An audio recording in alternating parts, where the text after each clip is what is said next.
Again, welcome to Magic Mushrooms Mead, episode 32, Icingdeath. And yeah. Can we just call it Cake Killer?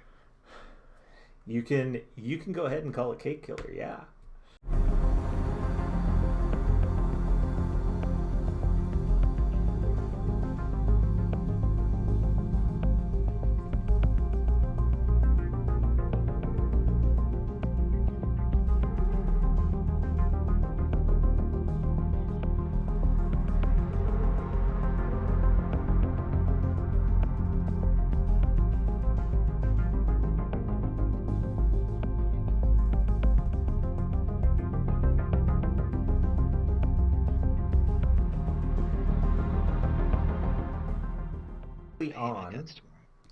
The party were continuing on their way to the glacier as they had been told by Professor Scant, their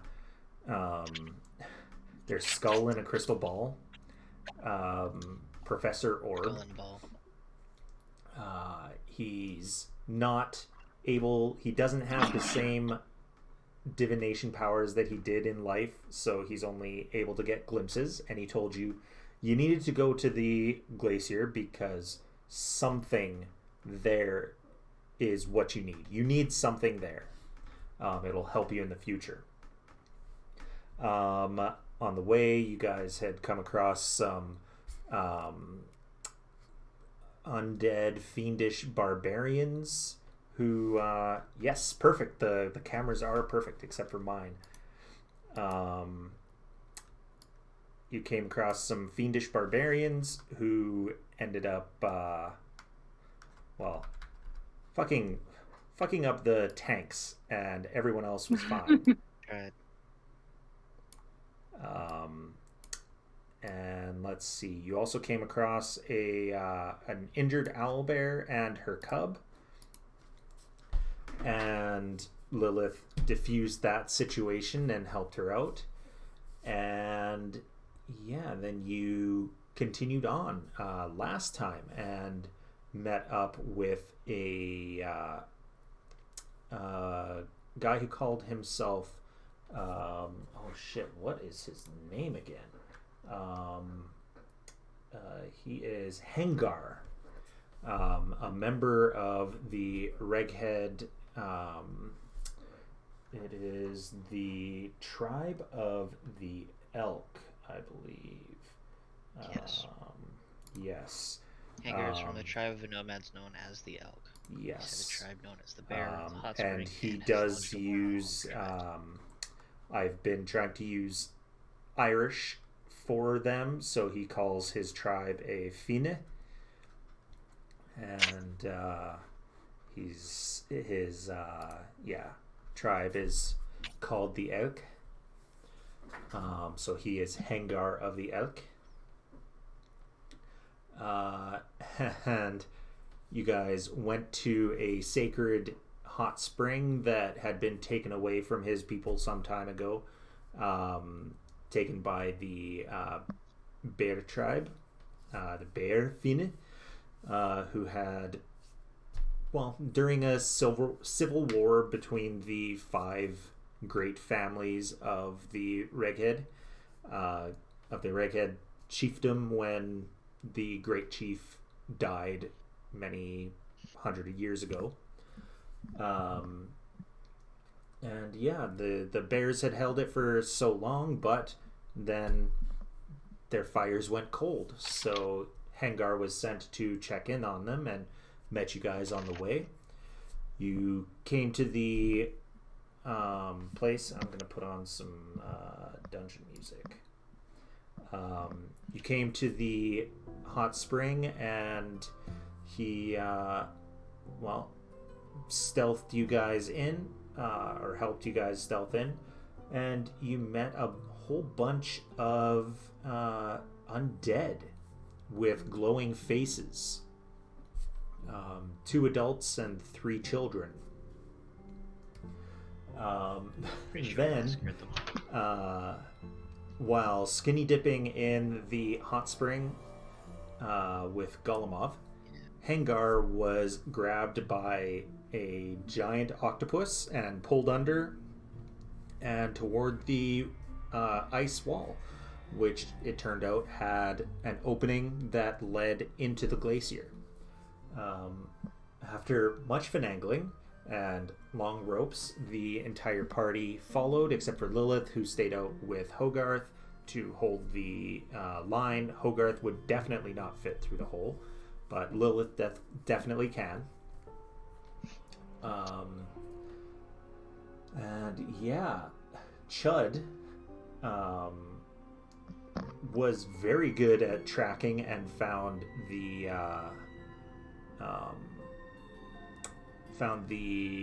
tracks of people who had walked in and other tracks where it looked like they had walked towards one side but had backtracked in their steps to make it look like they went that way.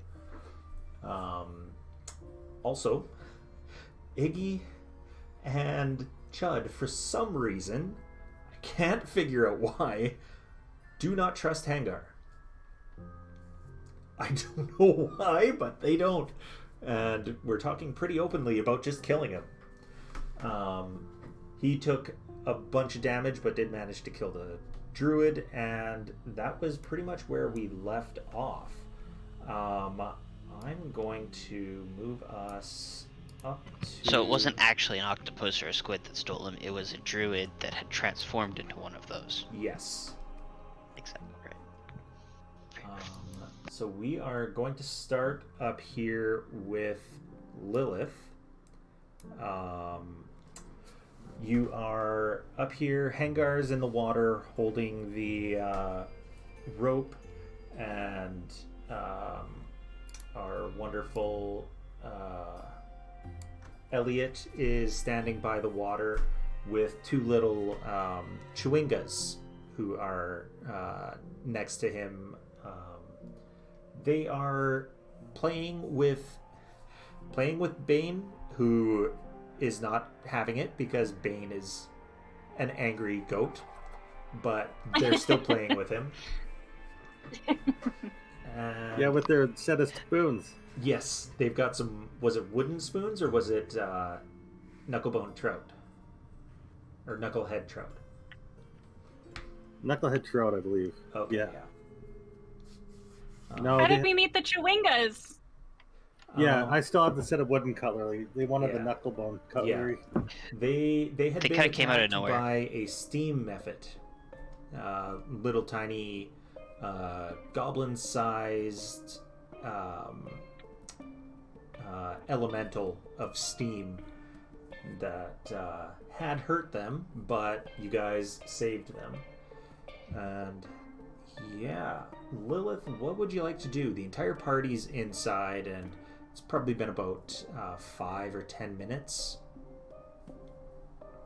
Did I hear anything coming from the cave or where No, they're at? But Chud had come out to get the others, telling them that there is a waterfall at the end of the tunnel. So you just have to hold your breath long enough to get to the end of the tunnel, which is about 40 feet. Mm-hmm. And there's a rope that you can climb down instead of getting blasted out. All right. Well, I'll follow them in. I'll leave Bane to play with the Chewingas. Okay. And I'll go check it out. All right. So you head down. We can move this over here, and you climb down. There is a druid at the bottom, wearing furs of not of creatures that would be of the winter. They're fairly like warm, but not your normal, like not a snow fox or a crag cat or anything like that. They're wearing furs from creatures that could be north or south. Is there anything on him that might be of use to me? Like, can I check his pockets? You look, but it looks like he's already been looted. He is impaled on a couple of ice spikes at the bottom of the waterfall. All right, well, I'll continue on then. Okay. You don't even need to really try to search for footsteps. You can see exactly where the party went. You're pretty good at this. So we're going to move this over here where you do find 2 more bodies. These ones are pretty emaciated. Like they died in here but have not quite mummified in the cold, but pretty close to. And they're dressed much more similar to Hengar, with pretty much any furs and leathers that they could have hunted, rather than creatures that aren't of the snow. So nothing on them that would be of any use to me again. No. All right, I will keep on going, trying to find my party. All right, so it is not difficult to find them. They are standing at the edge here as you walk up on them. I don't know if you're sneaking on them or not, but you catch up to them. And all right. Yeah, it's not difficult. It's a pretty small cave. And yeah, Golemov, Iggy, what do you say when she gets up to you? Just trying to remember where we were at. Hi. You had heard some people chanting down below. I go, hold this for me, and I give her 2 of the children undead heads. Are they still like moving and speaking? No, but they have a faint glow coming out of their eyes. Gross. What is this? Like, you just handed me 2 severed heads, essentially? Yeah, I thought you could use a light source. I have a moon sword. Yeah, well, they were gumming up my backpack, so there you go.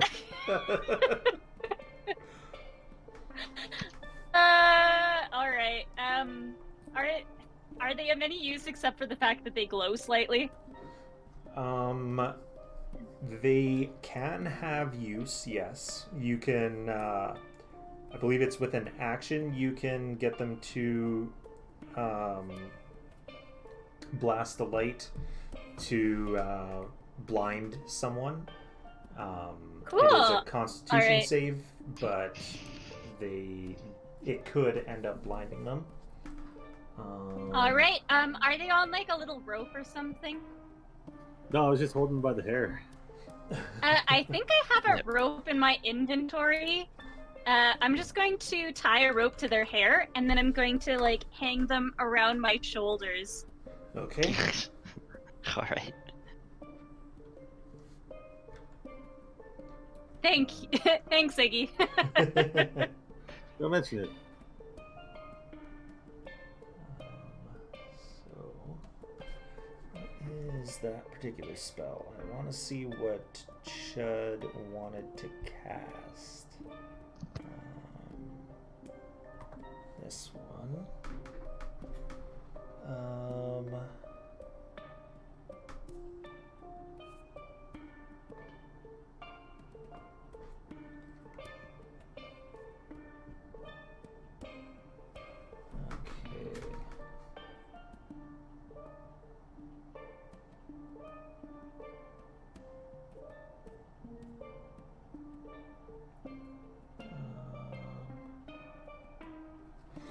Okay, so there is about a 10-foot drop down to the cavern below where you can hear the chanting.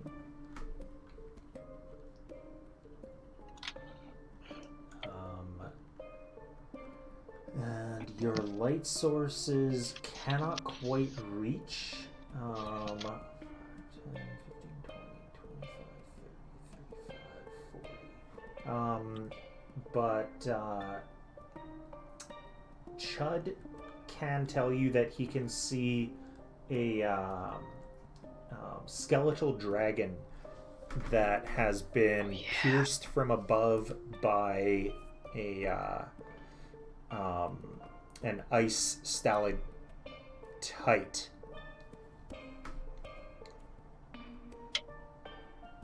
Is somebody gonna go sneak down there and see what they find?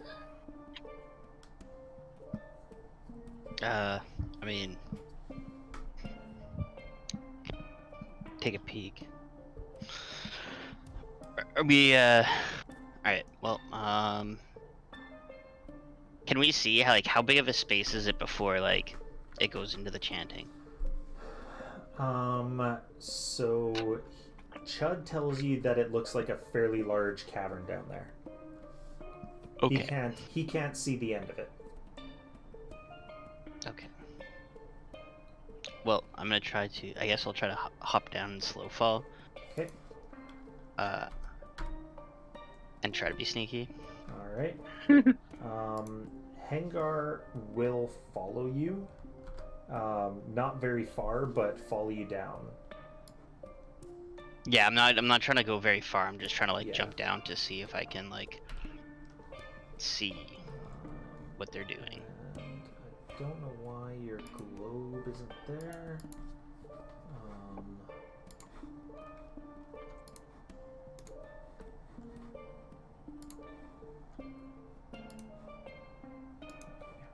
That's the course.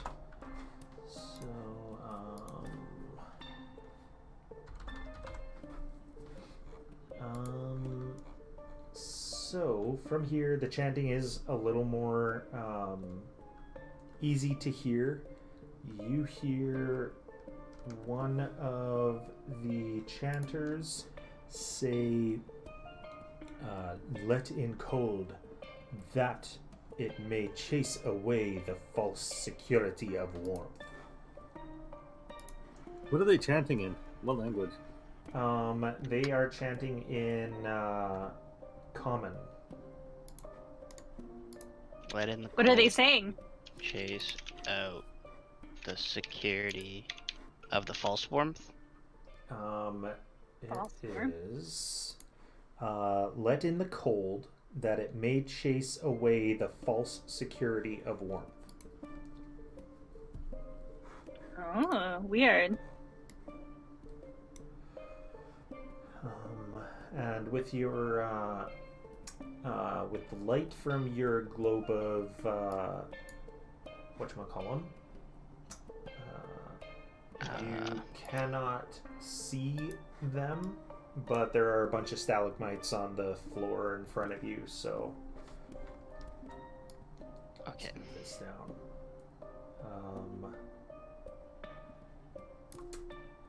Hengar says, he whispers to you, "Do you know the story of Icingdeath?"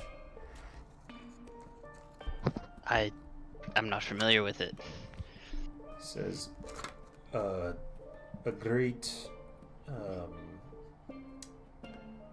warrior of the Finne of Elk. His name Wolfgar killed a white dragon. Wolfgar, why does that name sound familiar? We meet him, or we saw what No, they're dead. a white dragon. But I know who you're talking about. Yeah. He, if you say that name sounds familiar, he says, he was a companion of the Drow warrior, Drist.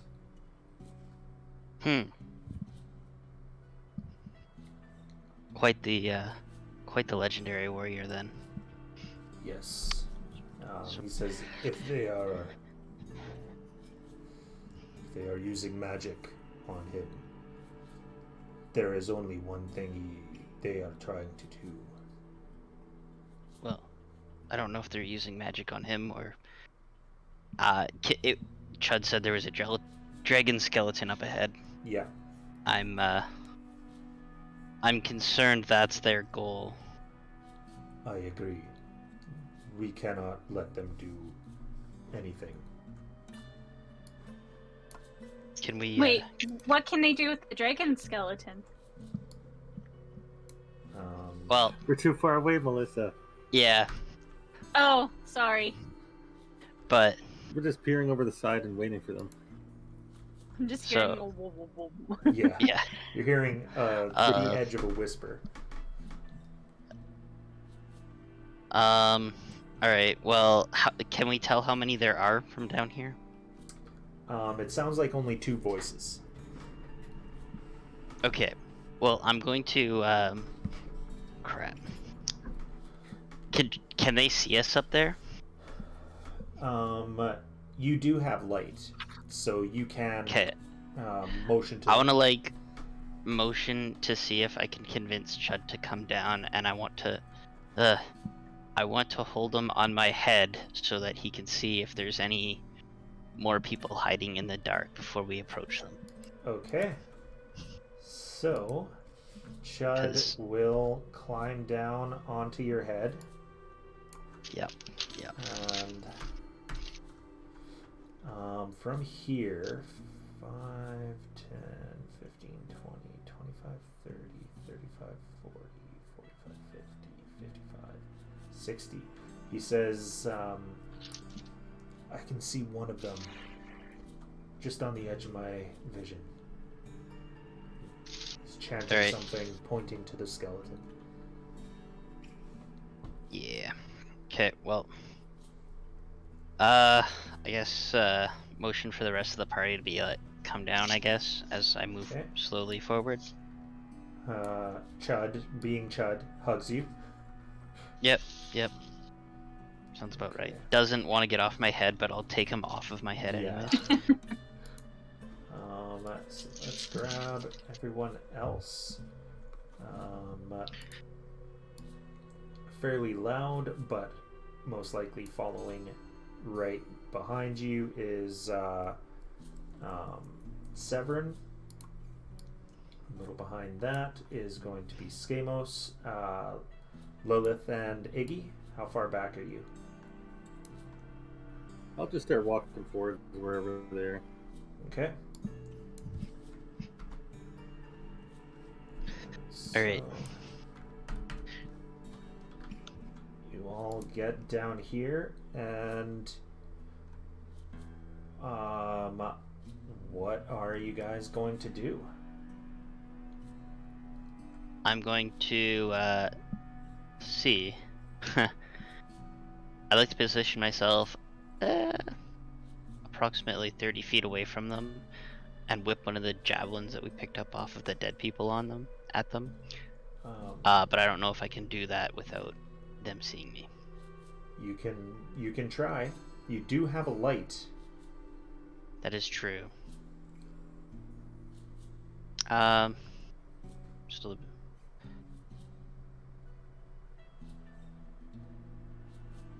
I don't know if I'm not really that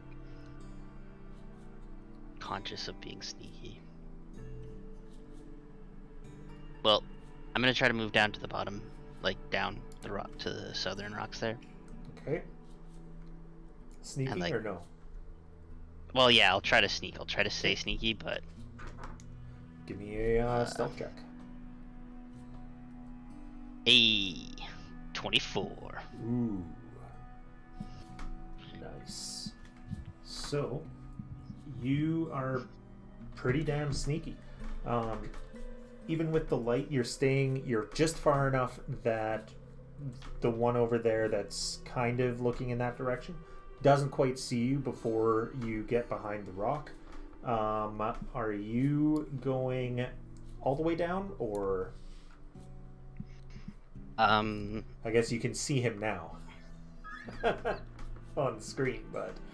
Oh, yeah. Because, yeah, I was going to try to nestle up, like, on the, like, right at the edge of that rock, and... Okay. I didn't know exactly where they were, but yeah, I was gonna Yeah. peg the guy closest that I So could. You're getting to there, and then you see him, and he notices you. So you've got a moment of quick attack before everyone rolls initiative.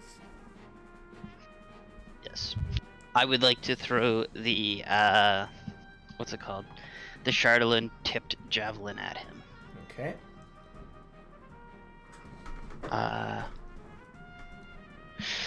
27. Crit to 20 to hit.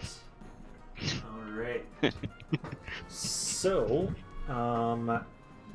poke in the belly. That is double damage. So, Nice. Okay. on top of the regular javelin damage, add 1d6 poison. Okay. Well, it's trying to make me do the 2d. So it'll automatically roll that, so it's double anyway. Yep. So you get the 8 and then roll another 2d6 because it's doubled. No, just gonna double to 16. Well, I'll take 9. I'll take an additional 9, so it's 17 damage anyways. 17. I'll take the extra 1. So let's see, why did it not roll for him? I don't know why. Oh, I guess it doesn't let me roll initiative for players.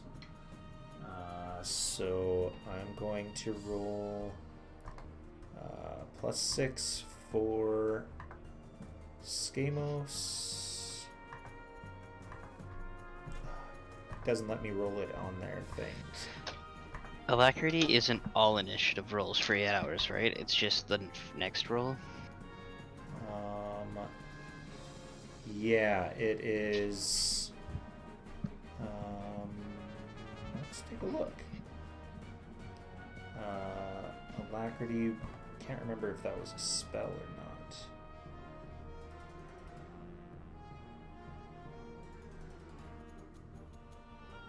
Doesn't look like it. Oh yes, Gift of Alacrity. For the duration, the target can add 1d8 to its initiative rolls. So it's all initiative rolls. And for a duration of 8 hours. Yes. I can't roll any dice on. Can't roll any dice there. And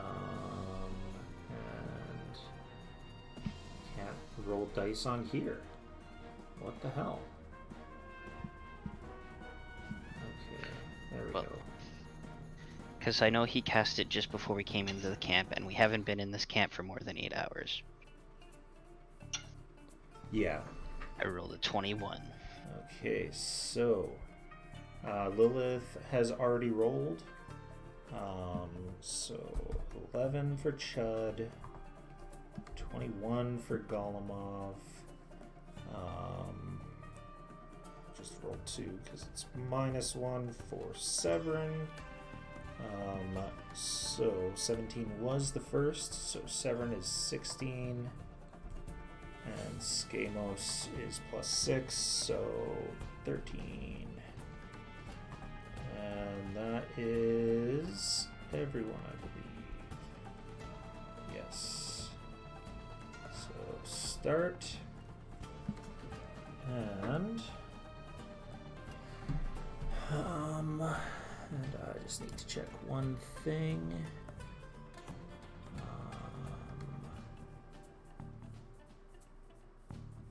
So I just basically come around the corner of this rock and impale this dude with a javelin. So that was 17 on this guy. That is B. 17 damage, drops him to that. There. Gotta remove these things.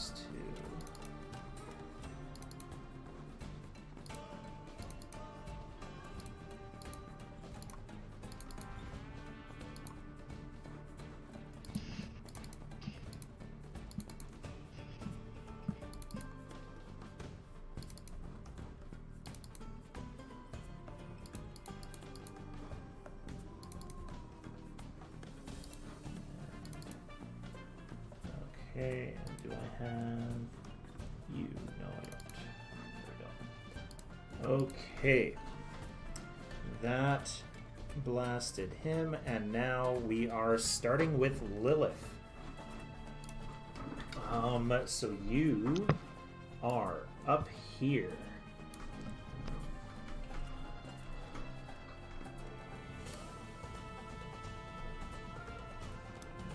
Actually, what I'm going to do is I'm going to expand this to fit the whole area. So, fortunately, you were tiny, but you are in the top right next to Iggy and Hot Rod. Yes.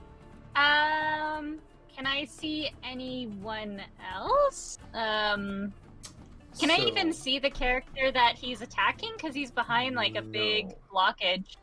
You can't see him, but you saw him throw a javelin, and you heard fairly close a loud "ugh" as the guy got hit.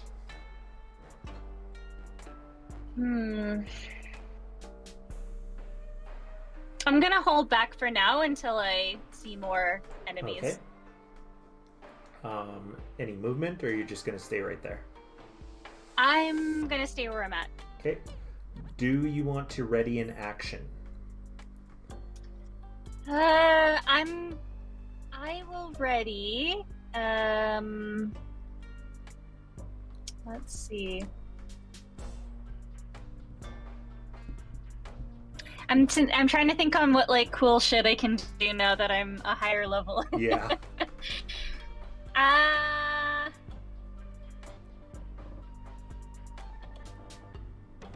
Sorry. I'm just going to ready. I guess. No, I'm not gonna ready anything quite yet. I'm gonna wait. Sorry. Okay. That's all right. So Golemov, you are up.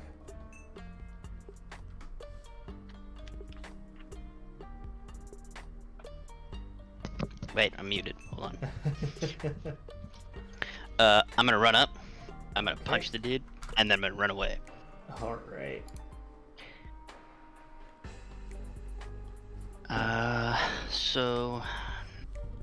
Do these guys look undead?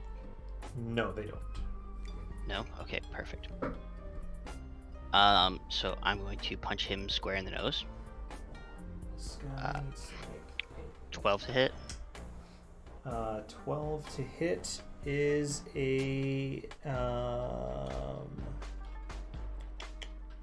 miss.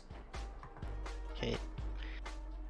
My bonus action, 20 to hit. 20 is a hit. Perfect. He's gonna take 5 damage. Alrighty. So. Oh, 5 wait. more damage. And then, sorry, now my bonus action, because I get 2 attacks per turn now. Yes. 21 to hit. 21 hits. For 9 damage. Okay. That. And then, with my feet mobile, I'm going to go back and hide around the rocks without taking an attack of opportunity. Because screw that guy. There. And I'm gonna, like, point out behind the rocks, kind of, as they... Okay. So, he appears to have lost concentration on what he was doing.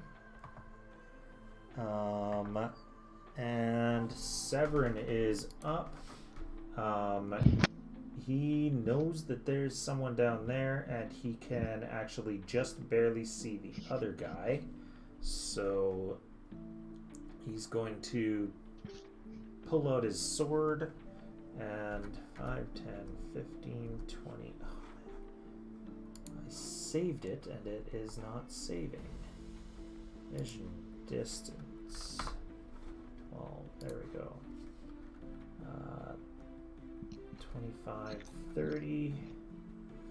And he is going to hold there, but ready in action to attack if someone gets close to him.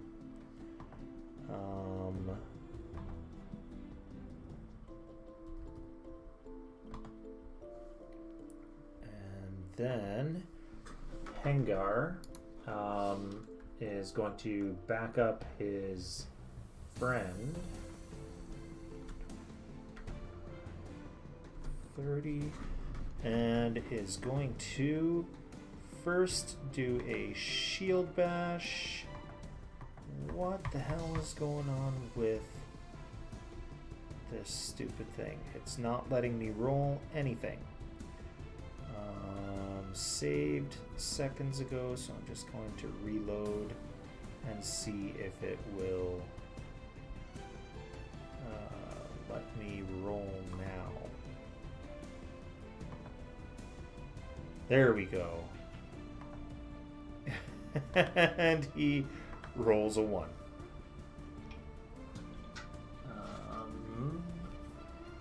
So, Cramp, he takes 1d4 penalty to his next 2 attacks. And that is going to be -3. What the hell? I locked it. So that is a miss. And another 1. Well, that's not good. Oh, that's a critical hit. Took it out of you. Next attack deals minimum damage. Wow. Wonderful. And he's only got how much HP? 18.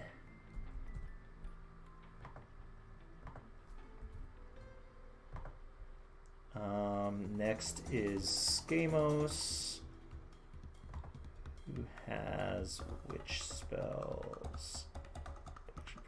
Good. Burning Hands, Calm Motions, Cloud of Daggers, probably what he's going to do.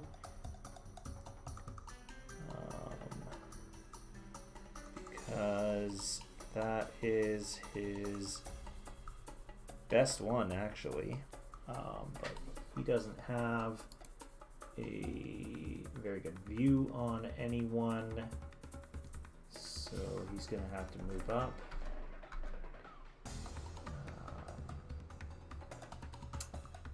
He's actually got no view on anyone.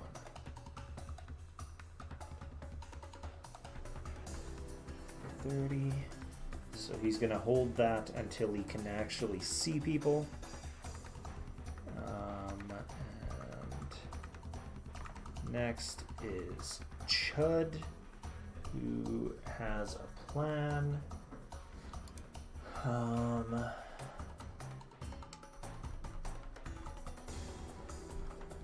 So he's getting ready to do something. And then it is Frost Druid B. Going to cast this.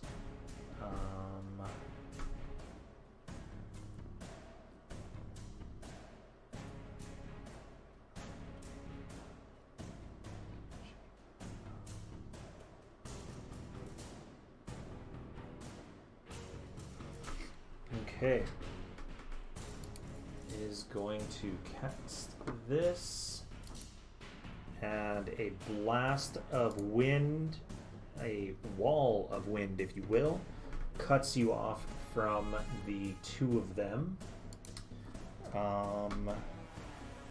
Makes 2 melee attacks, so can't do anything else. How high is it? It is 15 feet high. Damn. And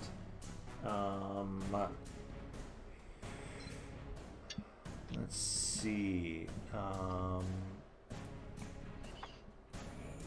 is cut off from there, so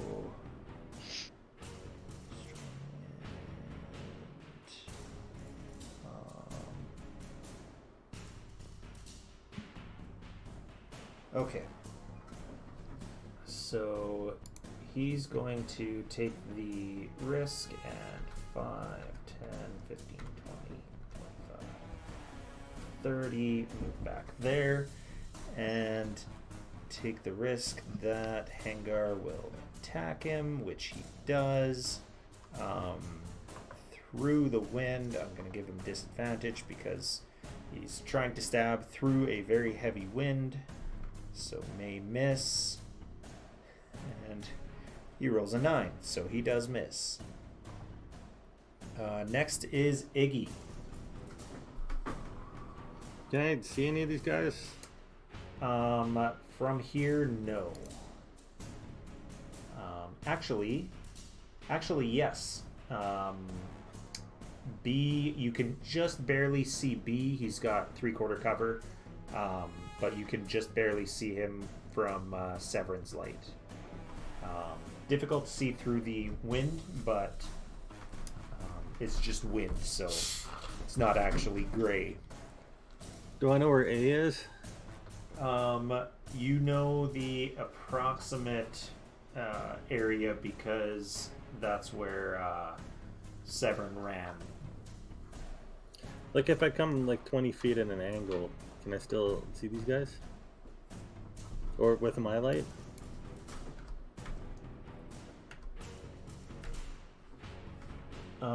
Your light does not quite reach far enough. You can see the dragon. Can I still kind of see where B is? Yes. Is there any stalactites above him? Or whatever one's above? Give me a highs or lows. Highs. Alrighty. And you sure about that? Yes. Okay. There are not. Bugger. Right. What can I do here? What do I have for spells? Oh. That might work. Okay.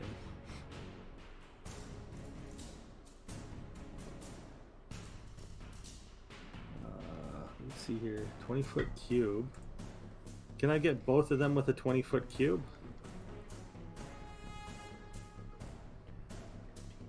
Not quite.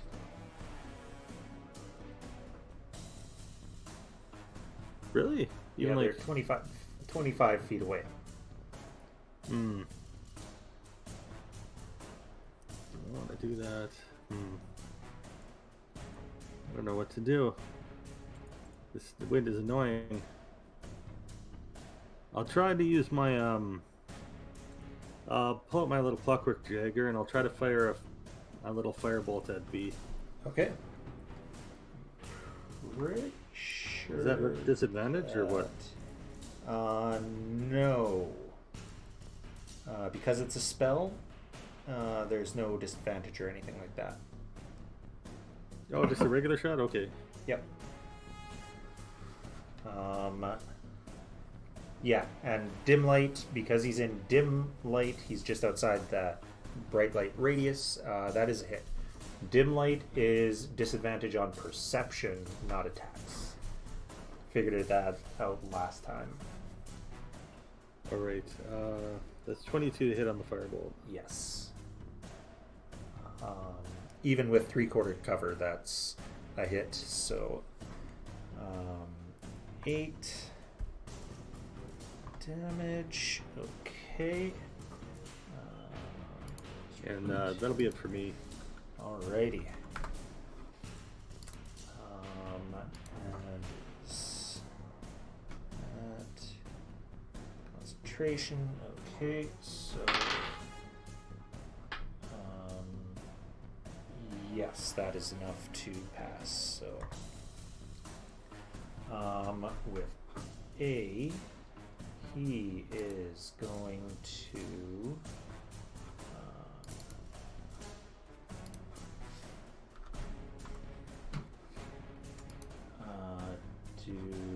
continue concentrating on his spell, saying, shouting over the loud wind, "Embrace the cold, that you may feel her presence."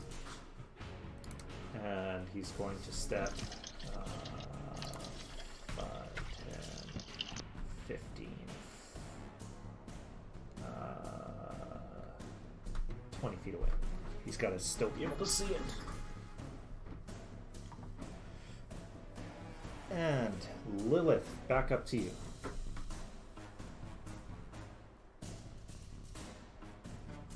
Sorry. That's all right. I'm wondering, in this wind, is there any like water particles that are like swirling around in it? No, but there is ice. Ice, yes, which it's is kind water. of. It's gonna blow around some frost and ice. Yeah. Can I use shape water on the wall of wind and open up like a hole so that, like either in front of Stamos or so that they can attack them through the hole in the wind spell? I will say yes. That's a really good idea. I will make it a roll just so that it's not a 100% success, but that's going to be a d20 plus your spellcasting, let's say, attack. Okay. 19. Oh yeah. I'm not sure where I'd find my spellcasting attack. It would be up what would at the that be top under? of where your spells are. Plus 7, so Ooh. 26. Yeah, that's gonna do it. I'm going to put a little blue circle, so you tell me whereabouts you want it. So where that's Skamos there? Like Yeah. where he's attacking that guy right in front of him. I'm gonna open up that area. Okay, so right in front of Skamos. Alright. And circle. So I will give you. And do I have a that much? bonus action as well? Yep. Okay, so I'm gonna take the extra time to turn into a dire wolf, and then I'll walk. Or I don't know if I have movement after that, but I'll turn into a dire wolf now. Okay. So my movement, I'll come up behind Iggy and Hot Rod. Okay. Yes. So, with dire, pow, and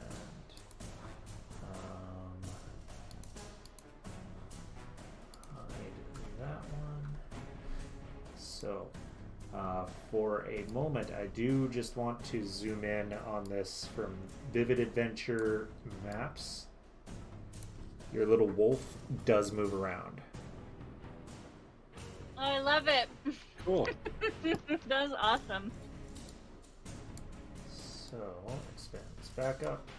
So, you actually have 50 feet of movement. So you could get through that hole onto the other side. 5, 10, 15, 20, 25, 30, 35, 40, 45, 50. You could get onto the other side pretty much on the either the right or left hand side of the dragon skeleton if you wanted to.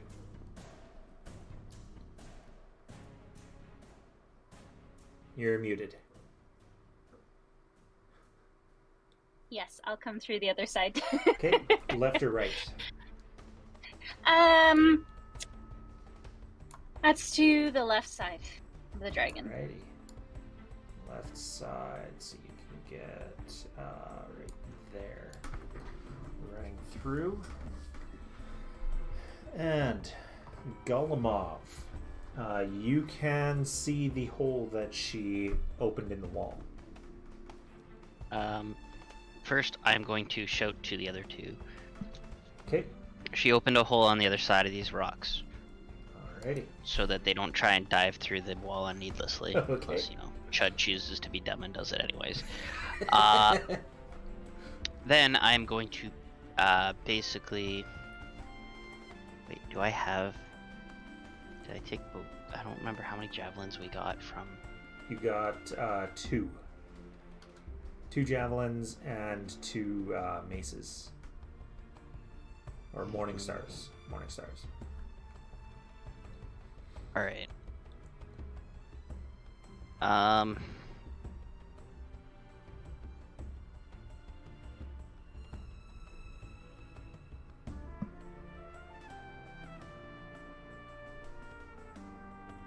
The one is still chanting, right? And he seems to be pretty intent on it. You can still hear him chanting, yes. All right. I would like to move basically just to the south of Lilith, I think. Okay, 5:30. Okay. I think I'll move one more up. One more Or one this more way. to the left. Yeah, there we go. Okay. Can I see A at that point? You do have line of sight. Yes. Or that's 35-foot movement for me, right? Yeah, that was 35. All right, screw it. I'm gonna move right up to the rock. Right up to this rock? No, the left rock to the left. Okay. And now I'm gonna throw the other javelin I have at the dude that's still chanting. Alrighty.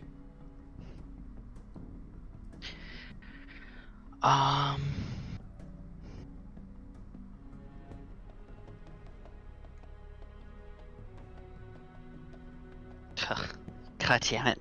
11. Nope, that is a miss. It goes right past him. Okay. Screw it. I'm gonna use my bonus action to dash. Okay. I would like to run up to him and punch him square in the face with my second attack. Okay.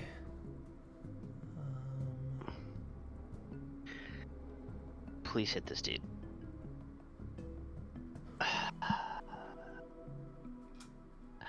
I so want to screenshot this. Holy crap. I'm not kidding. This is terribly bad how the dice actually landed. Oh, is it right on the corner? Yeah. Oh, it's gone now. Never mind. Yeah. But anyways, it was a garbage roll, but I rolled a 1, so that's great. Okay, so pulled muscle. You deal half damage on your next 2 attacks. All right. Now start shuffling. And sorry, so that was 5, 10, 15, 20.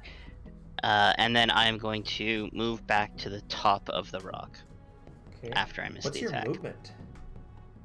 My use normal your movement bonus. is... Yeah, that's right. Yeah, I used my bonus action, so I had 100 feet movement this turn. Okay, there And or one technically... Nope, actually, I think there is good. Okay. And he does not still get the AOP, even if I miss it. Mobile still gets me the disengage. Perfect.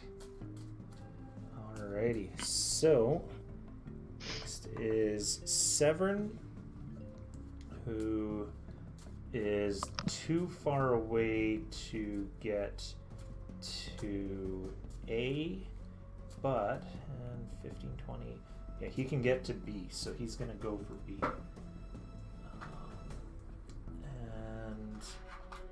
He was ambivalent toward Hangar, but Hangar did run in and try to help.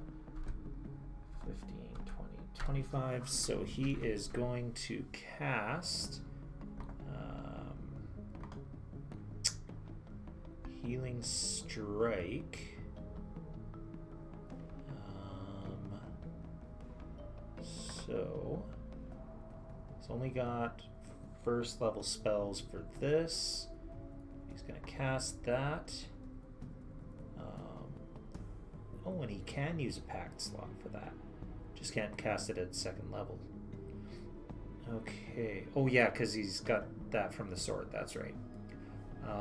So he's casting that, and then actions goes with the... Oh, Jesus.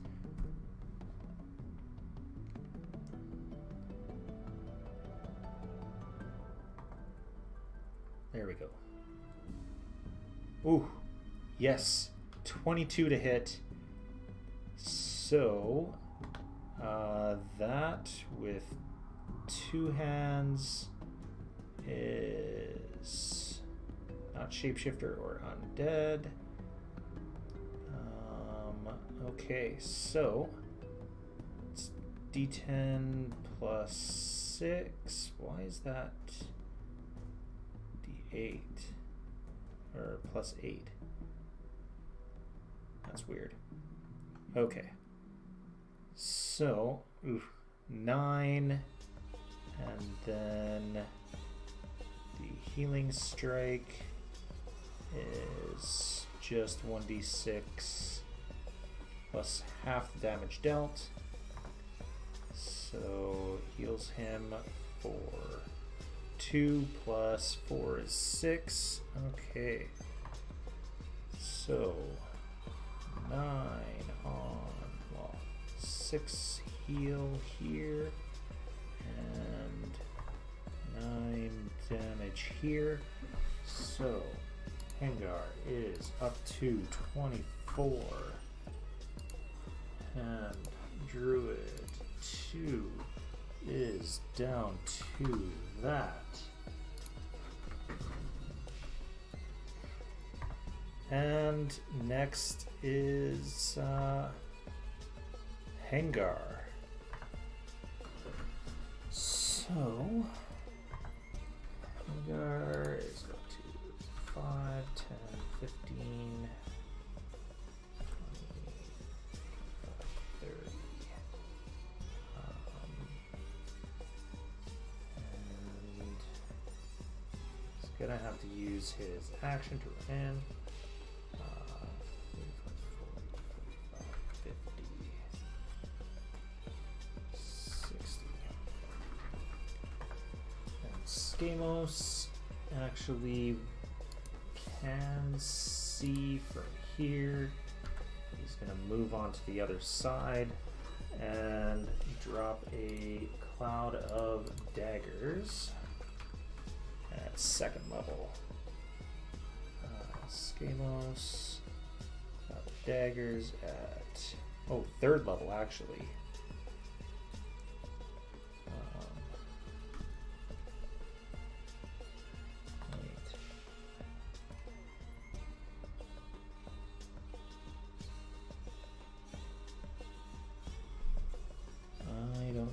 Says that. So 2nd level then. And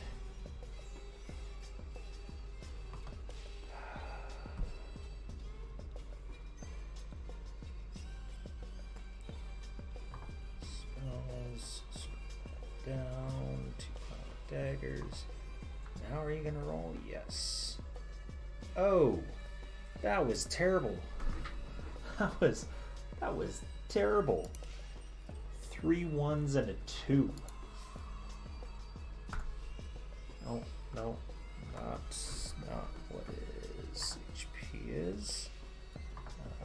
Takes 5 damage. He's at that. And next is Chud.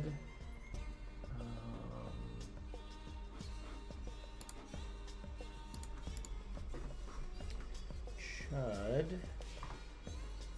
can't do what he was going to do, so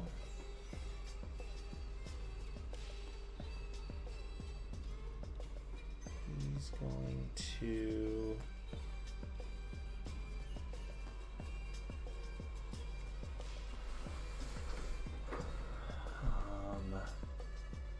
and he doesn't care about Hengar.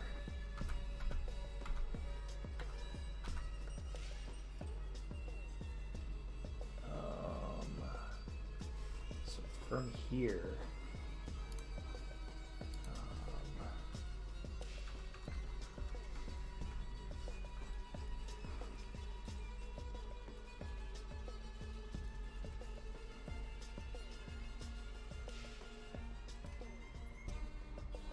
so we will go with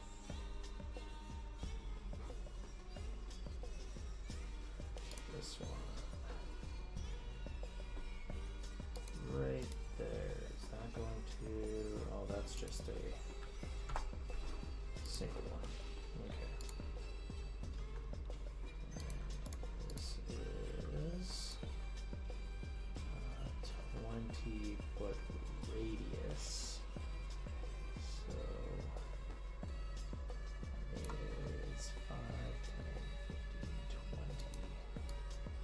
he places it... Oh, he actually can't hit both of them. Okay, then he's not going to do that. He's just going to...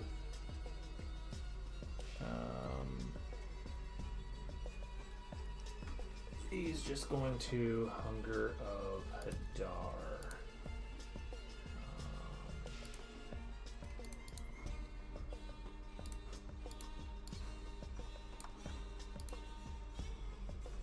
Which is what size? 20-foot sphere. Got down. Unfreeze. So.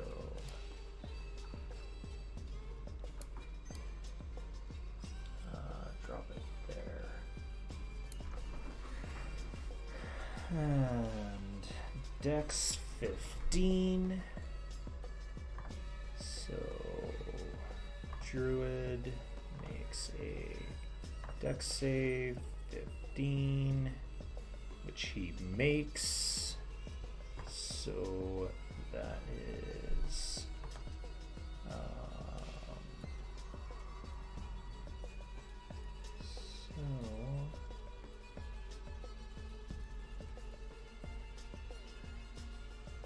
there's no half damage on this.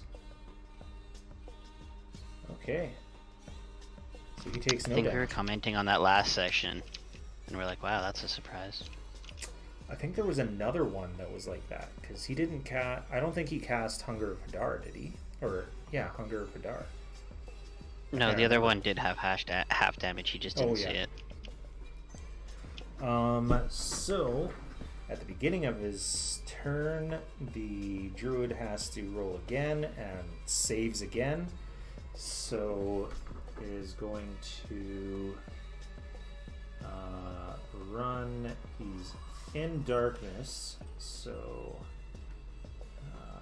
5. Oh, but he still takes the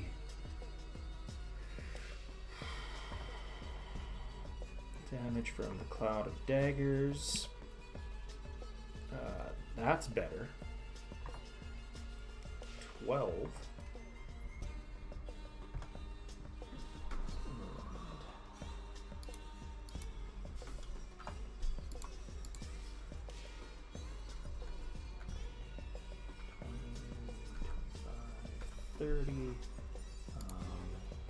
He still takes cold damage for starting in there. It is a roll, isn't it? No, the rolls for acid damage on Dex. Oh, yeah. So he does take 2d6. Okay, in that case, he just dies.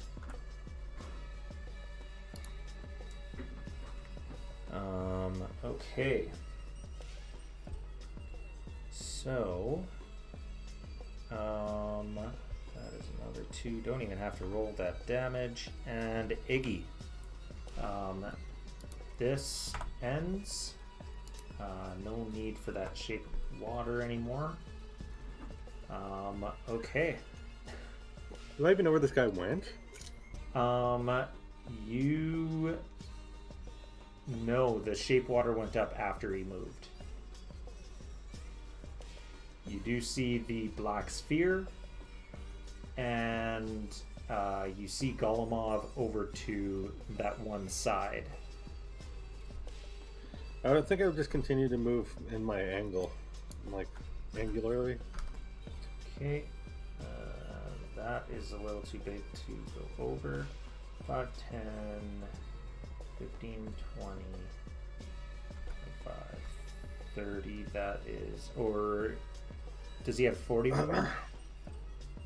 He has 40, yeah, if I'm using him like a mount. I assumed you were on his back. Yeah, I figured so. Okay, so you definitely see A now. I'll try to shoot him twice. Okay, go for it. Does a 16 hit? Hits, yeah. And 26. Oh, definitely. First one's only for 7 damage. Okay. 2nd shot's for 12. Ooh. right. That is giving us that. And he's got to roll 2. Okay. He fails. So whatever he was concentrating on has finished. And he swears. Hot Rod doing anything? I figured since I was using him as a mount, no, I'll just keep this reaction. Okay. So it is the druid's turn again. How big is that? 20.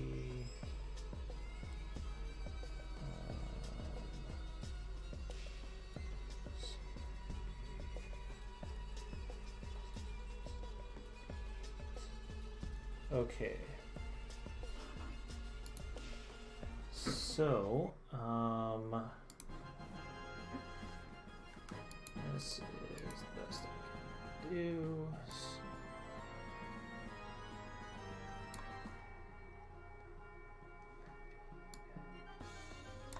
Okay. So, right over here, actually drop it there. Oh no. So, it is not a fireball like that, but he does drop something there. A whole bunch of hail just rains down on the bunch of you, so I need dexterity saving throws from everyone in that area. So that is going to be Hengar, Iggy, and Hot Rod, and Severin, and Lilith. So this is okay. And Hot Rod. Yeah, I just gotta pull him up again. I forget what his save is. Oh, damn. Dex +3. So, Severin rolls a critical on his saving throw. I'll just use the Iggy saving throw, kind of just add a +1 for Hot Rod. Okay. So 17 for Hot Rod. Perfect. 13 for Iggy. And okay, so everyone except for Iggy saves. So that is He got distracted trying to help Hot Rod. yeah.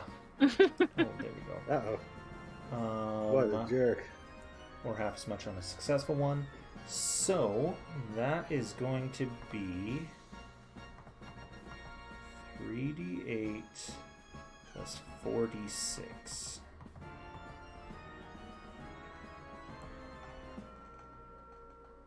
So, Iggy, you take 27 points of damage. That is 8, 14... that's pretty brutal. 19 of that is bludgeoning damage from the hail, and the rest is cold damage. Thanks. And then everyone else takes half of that, so that would be 13. So Severin takes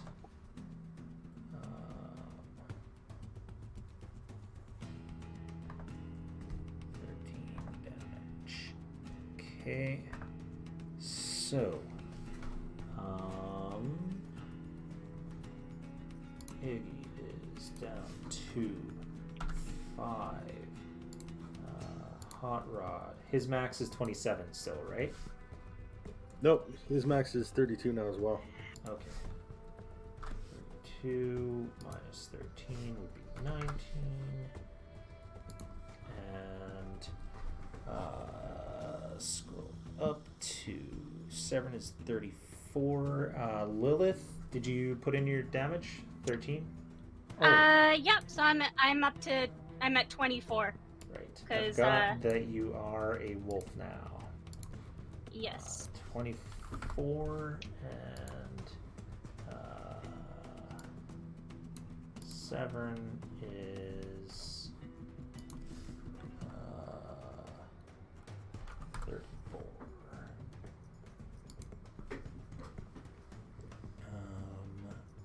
Okay, so that is also difficult terrain now, and this one is going to shout out.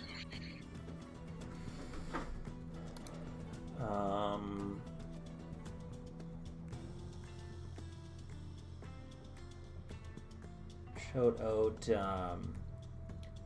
slay others as you will, for her chill breath spares neither king nor beggar, and those who do not know the dangers of the cold can still perish by it.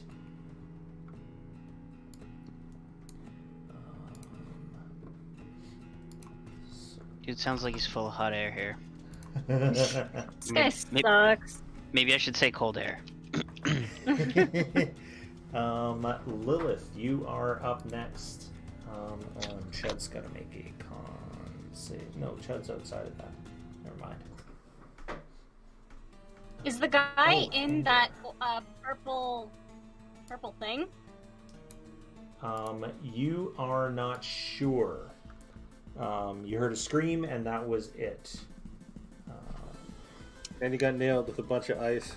He would have gotten nailed with a bunch of ice if he was in there, if he's still there.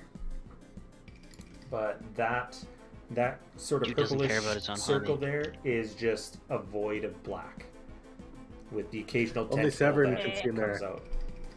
Severn's the only one that Can can I see in there. see- Yeah. Do I have the druid guy in the corner there, in my vision, line of vision? Oh yeah. Can't cast Can I get to him? spells. Oh yeah, definitely. You got 50 movement. You can get right up next to him. Alright, I'm going to try and bite the shit out of him. Alrighty. Hold on. I lost my dire wolf here. That's alright. So... to bite... So... +5 to hit. Sorry, what do I roll? D10 to D20. see if I hit him? D20 to see if I hit, and then a 2d6. Okay, right. Come on, give me something good. 12. Yeah. Oh, wait, Plus do I get 5? any? Yeah, That's plus gonna 5. hit. Alright, awesome. Okay, so that's gonna be 2d10, so, or 2d6? Yeah, 2d6. 2d6. Yeah. So he gets 8 points of damage. Alright. Also, Buddy's got to make a Plus- strength save. It should have a plus next to the damage, right? Plus 3, sorry. Plus 3. Okay, so 11. And does it say anything else on there? And Does he have to... He must, if the target is a creature, it must succeed on a DC 13 strength saving throw or be knocked prone. Okay. No, you drag him down prone. Nice. Take that. Yeah. So next is Golemov. Alright. He's prone. He's prone. It's punching time. Let's go So I'm gonna run up to him. Okay. Oh, how far is he now? 5. Oh, he's in range. 5, 10, 15, 20, 25. 30, 35. Okay. So all of my attacks should have advantage on them, correct? Yes. He is prone. Alright. As long as none of them are ranged, you got advantage. Nope, he's... Oh my god. At At least it's not a 1. Yeah, at least You're it's rolling not like the I usually roll.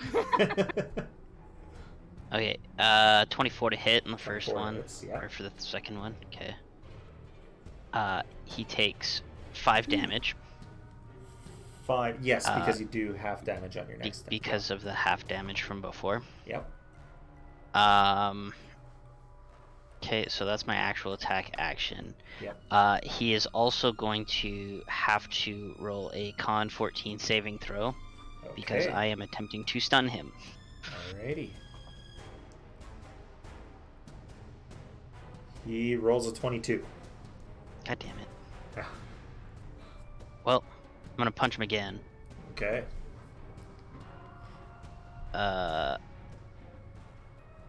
Jesus Christ, I've rolled through 4 runs today. Alright. Maybe you need to refresh page. No, They've been in a row. Rolling I'm just, other stuff. It's just a lot of It's ones. seriously just bad luck. So, took it out of you. Your next attack deals minimum damage. Is that half a minimum now? Half of minimum? No, it was only one attack that was minimum, or half. No, it was 2 attacks. Oh, was it 2? Oh. Yeah. And then I'll take a, I don't know, 5-foot step back. Okay. Alrighty. So, Severin can see all those tentacles in there and does not want to deal with that. So, 5, Seems fairly reasonable. 15, 20, 25, 30. Does he have anything other than Moonbeam? Because Moonbeam will hit everyone.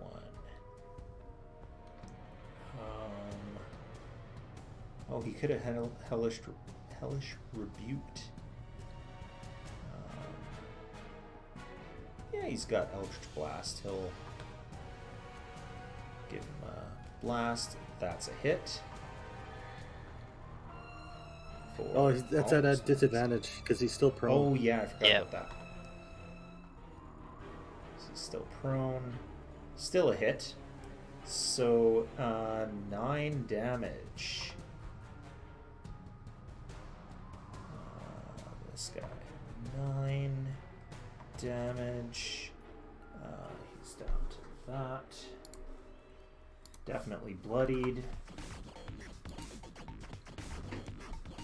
And next is Hengar, who is not feeling good. But he's got to do something. 5, 10, 15, 20. Oh yeah, he can get there. 20, 25. So he doesn't need to knock him prone. So 3 spears. Damn. 22. Yes, that is a hit. And 24. That is a hit. And 24 again. So he's going all out. He dropped his shield because he didn't need to use it. And that is going to be 11 plus 20 plus He's just 12. He just runs in and just and stabs that one to death.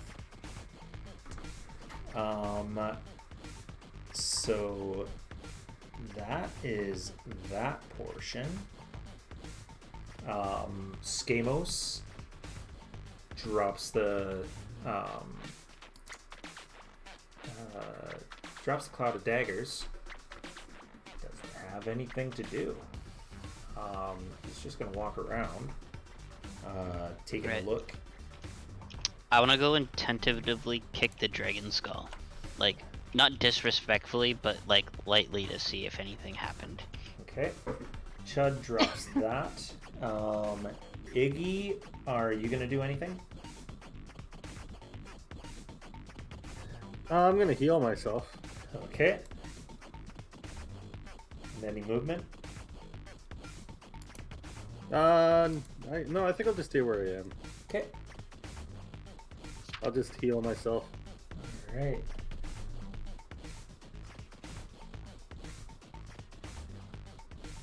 All right. So that's 18.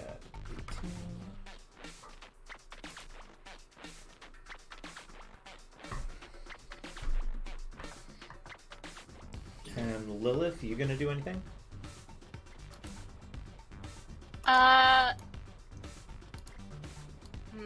I'm gonna walk up to where the dragon skeleton is as well. Okay. Oh, I'm gonna make Hot Just Rod sniff. use one I'm of his gonna healing sniff abilities. around it. All right. Have a little sniff around. You smell old bones. Golemov was gonna go kick it. But not disrespectfully. Not disrespectfully. I have to Give make it- this clear. Give it a nice poke with the foot. Yeah. Can you give Hot Rod 11 hit points? Okay. We just recently had an interaction with a large dragon. I'm not interested in Yeah. pissing off the first undead one. And Severin is going to step up to our little friend here, and he's gonna have to use lay on hands.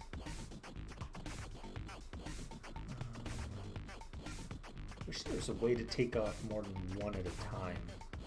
Oh, there is. Perfect. He's going to take off all but 5, so that's 10 points of healing to Hengar. 10 heal. So that puts Hengar up to 21. And then what are we looking at here?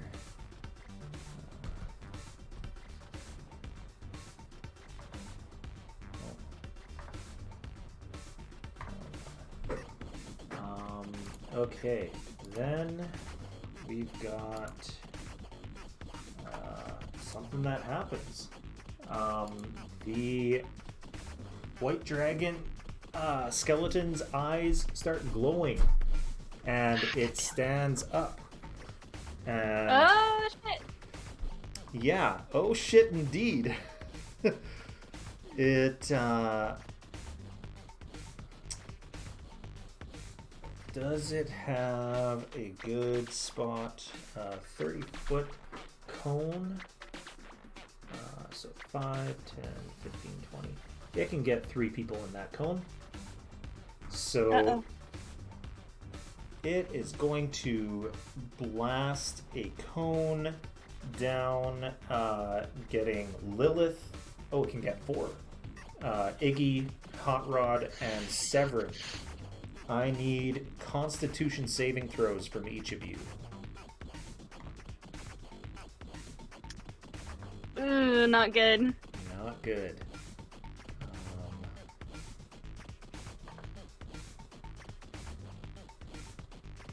Hot Rod will get 12. Okay. And you got 14? Yep. Alrighty. Does Severin have... actually, is Heather in there? 10, 25, 30. So does Severin have a thing yet? Smite, health.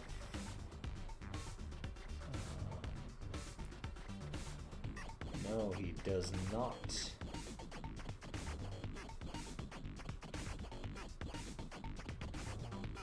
Nope. Okay. This may hurt, or it may be nothing, but everyone failed. So that's going to be 22 cold damage and 23 necrotic damage for a total of 45 damage to each of you. What? Now it literally just downs everyone. I don't think anyone. Well, I could, but there's very few of us that could have survived. Severin's at 1 because he's got his relentless endurance. True. So, Lilith, that is going to be... I think I'd be at. 21 damage going to your halfling form. Because my okay. So I'm still standing at least. Yeah. So that puts you at 23? Yes. Perfect. And Iggy and Hot Rod both at 0? Yeah, Hot Rod's dead, and Iggy is down. Alright. Iggy's down. And Hot Rod's down. So Hot Rod, or Iggy, you're in the death thing, so you can still act. But that costs you a death save if you do act.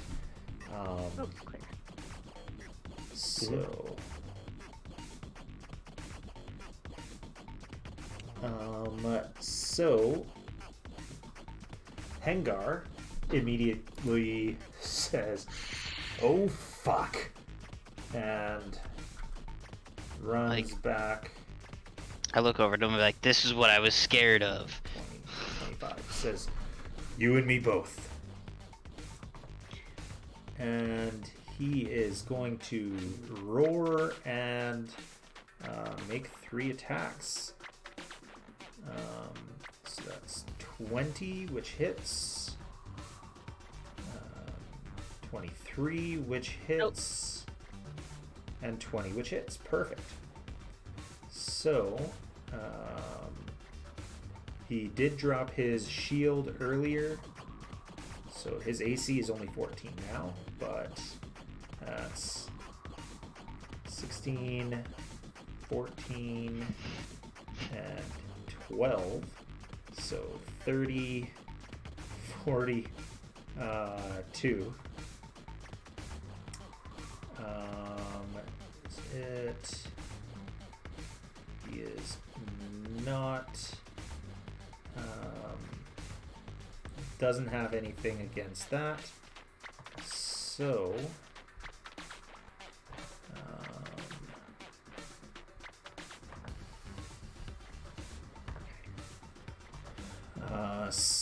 Skamos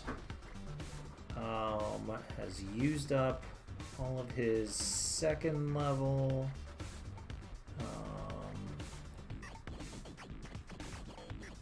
He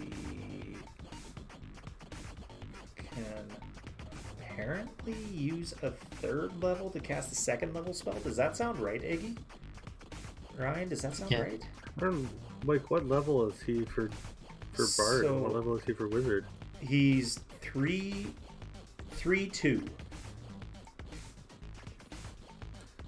He shouldn't have 3rd level spells, should he? Yeah, that's what I thought. I don't know why it's got them there. I'm not sure. I don't know. Is there a difference between multi-classing now? I don't think so. Not that I know of. I think you still get your spell attack bonus for your level. Yeah. But I don't think he should have access to 3rd level spells, unless it's doing that because he has the wand. I think it might be, yeah. Because the wand has some 3rd level spells, so it might just be because of that. Okay, so he's going to drop a Toll the Dead instead. And he's also gonna step back. So it rolls a 14 against Skamos' 15, so that's good. Total Dead is, because he's damaged, going to be D12. So few things do a D12. It's always nice to see. Dealing 11 points of damage. For some reason, I thought Toll the Dead did bonus damage to undead, but I guess not. No, it does bonus damage. You'd think it would. If they're not at full health. Yeah. No, I know that. I thought there was undead damage too.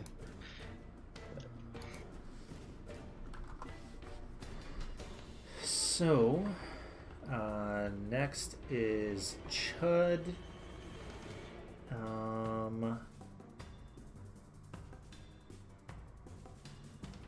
he's going to... he's out of second or third levels. So... this is what he wanted to do, but he didn't have a chance because of that wind wall. So he's going to... oh yeah, he's going to step back. Is that within the dragon's reach 10? That was. So he's going to make a bite against Skamos, which will... let's say C will hit. So dealing 7 plus 8, 15 points to Skamos, who never gets hit. So that must be a shock. Skamos is down to 17, and Chud is going to try Arms of Hadar. Each creature within 10 feet, which is just the one, makes a strength save against the tendrils that explode out of him. Which it makes, I believe. 15, yep. Failed save. Is that on success? Takes half damage, but no other effect. So, 12.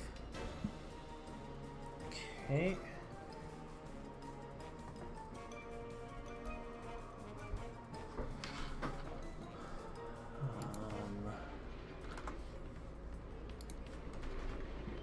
Alrighty.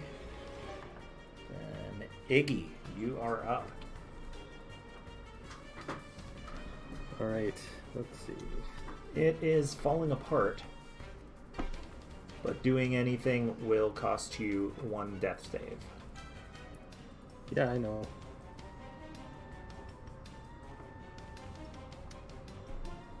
I don't really have anything I can do from close up. It's not made of metal, is it? Nope. Does it have any metal stuck in it? Nope. Has an ice stalactite through it, but that's it. It stood up, so it's mostly out of it, but... what's I gonna do? Everything I do has disadvantage, so...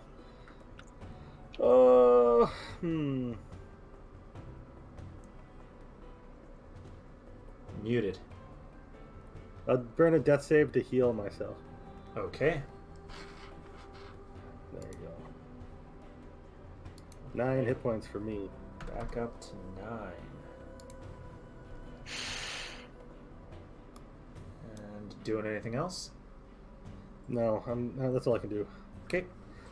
I'll stay prone. Alright. And then back up to Lilith.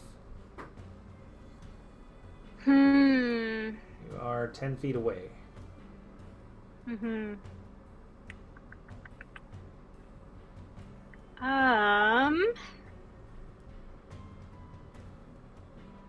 Just thinking. I'm trying to look at my spells right now. Yeah.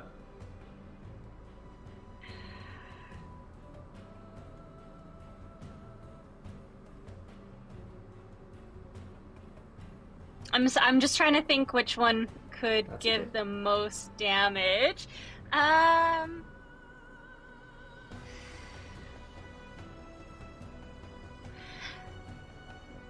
want to try elemental. Wait, so hold on. You said it already has a stalactite like stuck through it? Yeah.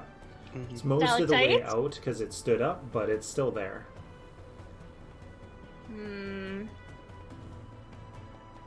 Can I use shape water to like impale it further, or is it already not kind of as an out attack? of it? No. All right. I'm going to try elemental weapon. Okay. So a non-magical weapon you touch becomes a magical weapon. Choose one of the following damage types: acid, cold, fire, lightning, or thunder for the duration. The weapon has a +1 bonus to attack rolls and deals an extra 1d4 damage. So I'm going to use it, as I don't want to get close to the dragon. I'm going to try and use it on my crossbow. Okay. Technically And I'm going non-magical to weapon. use... Yeah. I'm going to use lightning, just because that sounds cool. Okay. So I'm going to roll the hit. Let's hope I hit it. Fucking goddammit. No, you can't. It's an action. What? Oh. You'd I use can't your do that? action to. You'd use your action to do the spell. Mm. Okay. So I can't do it? No, you You wouldn't can't. be able You just to wouldn't be attack. able to attack. So I'll let you reconsider and do something else. Oh, okay. Then I'm going to run away. Okay. if I have an action, I'm gonna get the fuck away from it then, if I can't attack it. You can attack it, but did you cast that spell or did you want to change it? Yeah. You can use a different spell instead.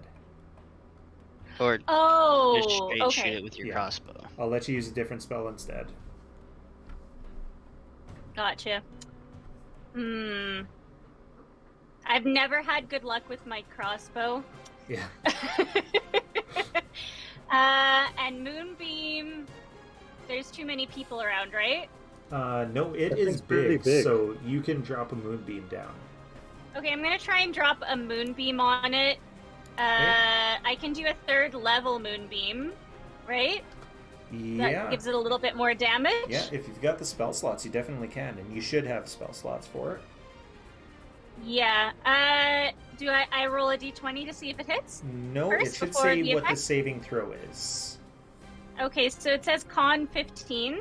Okay, so con, it rolls a 16, but there should still be damage on a fail. Okay. So can I roll for the Yep, roll the damage, it would be half of this. Oh boy. Okay, so how is this thing killed by your moonbeam? Alright, so the ground around it starts rumbling and this giant beam crashes down from above and shatters the dragon, but leaves its Perfect. skull intact. Leaves its skull intact. Okay. Shatters that dragon. Okay. So that is that. We're developing orbital laser technology in the Middle Ages. Yeah. So I want the skull. Right. the skull is very big, but you can take the skull. What are the knockout rules again? What do you mean knockout rules? I went to 0. Yes. Oh, right. Yes. That will be. Oh, I just closed it. Why did I close it?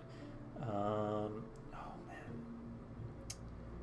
Hopefully this is now. There's like a minor working injury again. roll. Yeah, I think it's a D20. Don't know why the bloody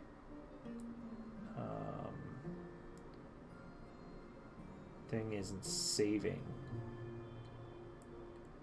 Combat. Alright. When you fall to 0, you've taken significant damage, an opening lingering wound on the body. Roll Yes. D10. Perfect. Does my awesome con have anything to do with this? Nope.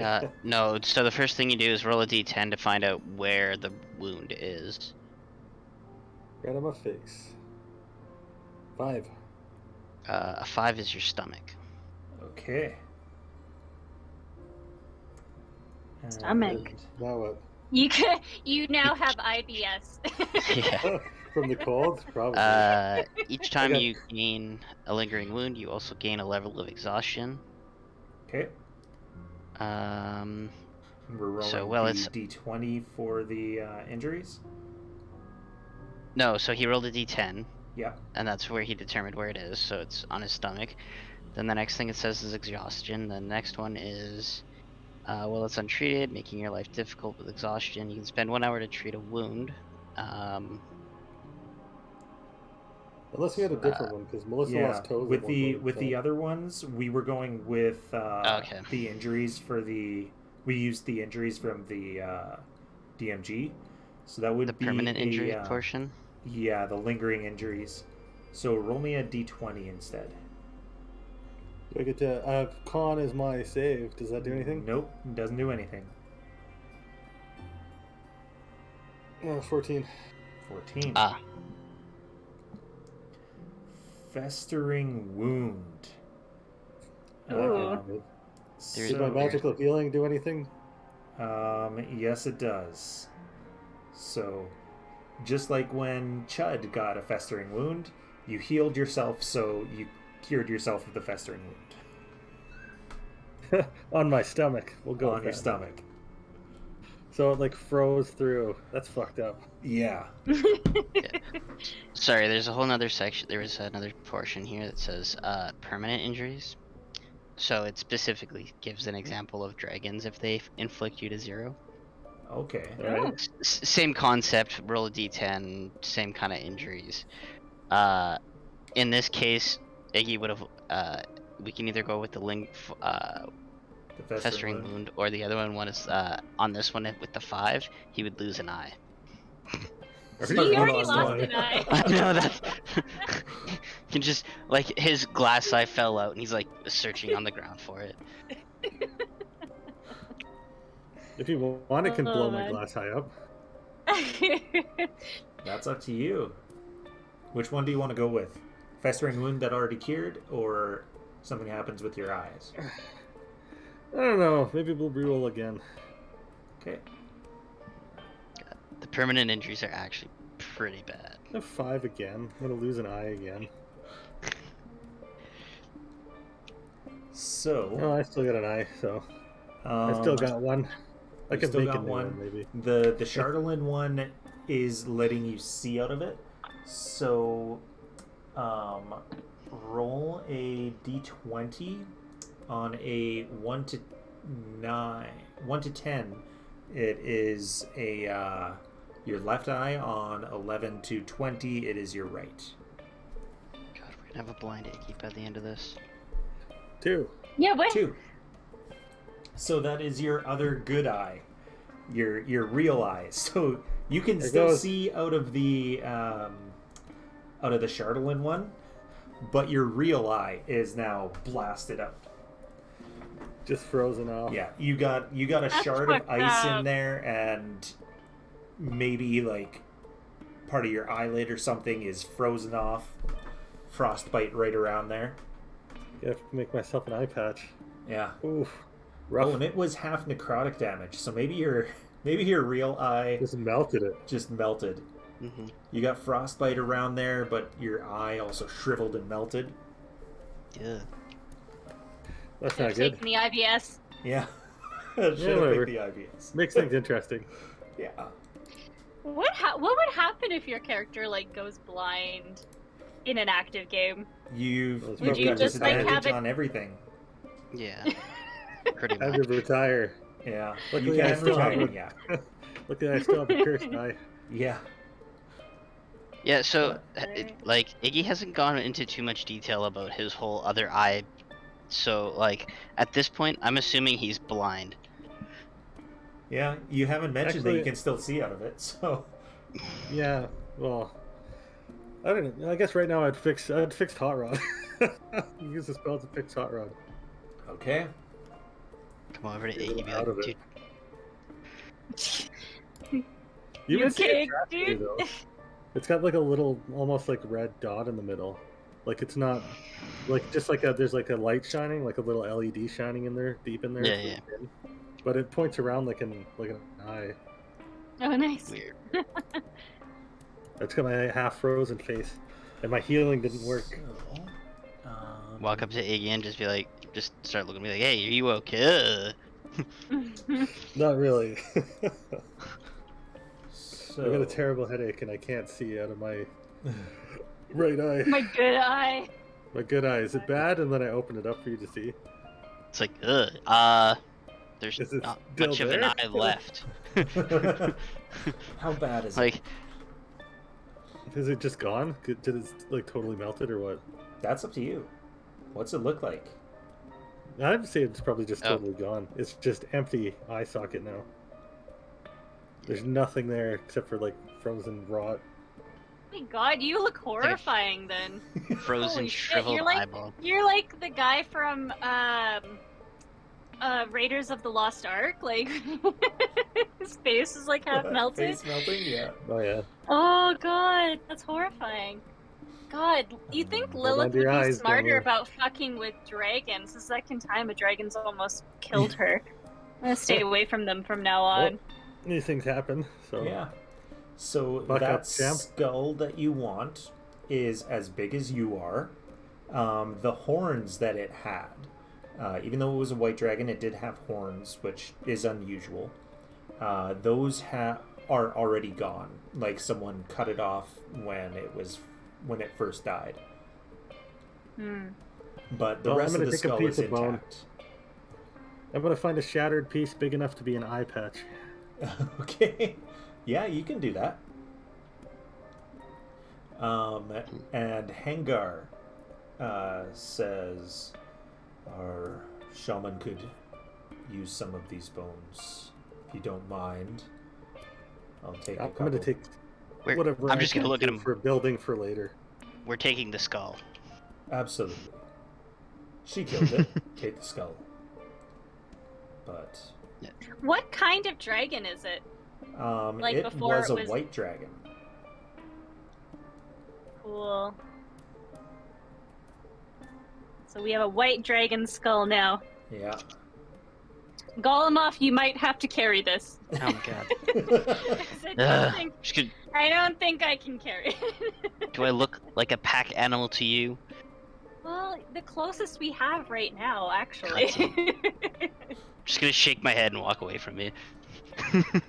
Um, But I'll make sure I grab the skull on our way. I was like, do you want it?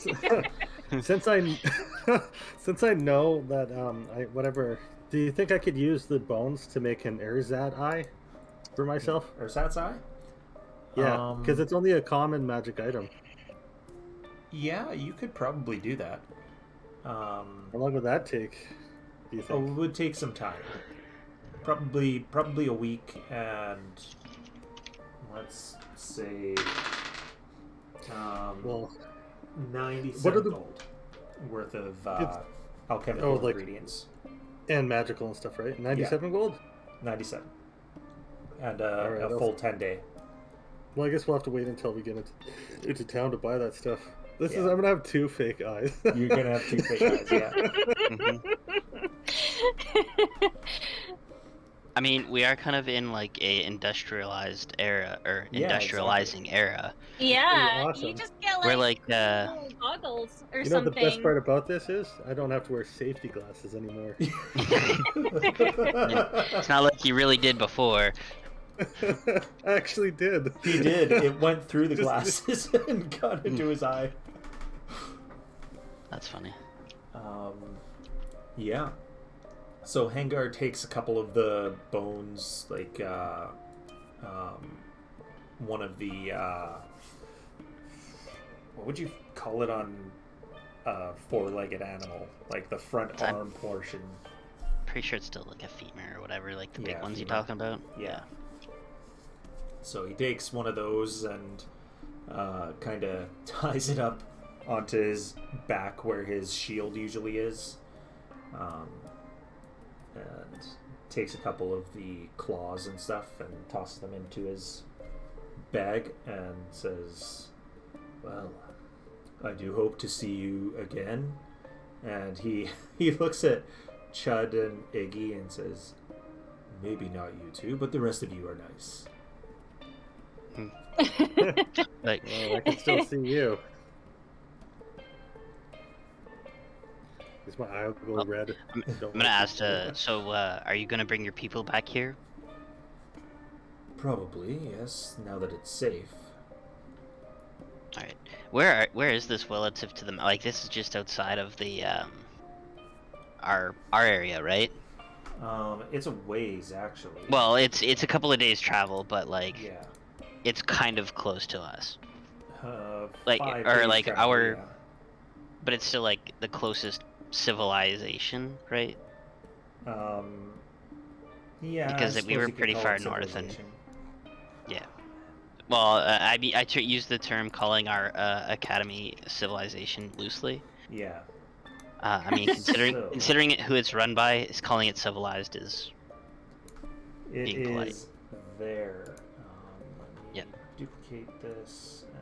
And Oh, you can give Hot Rod Ella's life back, by the way. I'd Okay. spend a minute in a spell slot, Okay. and you guys see me working on him, and then he just kind of pulls So- himself back together like an animated puppet. So, where's the It's pain? not. Yep, that's So- magic for you. This here, let's make this bigger. So this here is your little fort that you turned into the other Yeah. campus. And then this over here is where you are, the hot spring. Oh, actually, Brad. So you what? said Okay, I had one of the Cold Walker's faces, right? Yep. Do I think I could make something like an Erzrat eye out of its eye, but then still have the blinding effect? that'd be cool.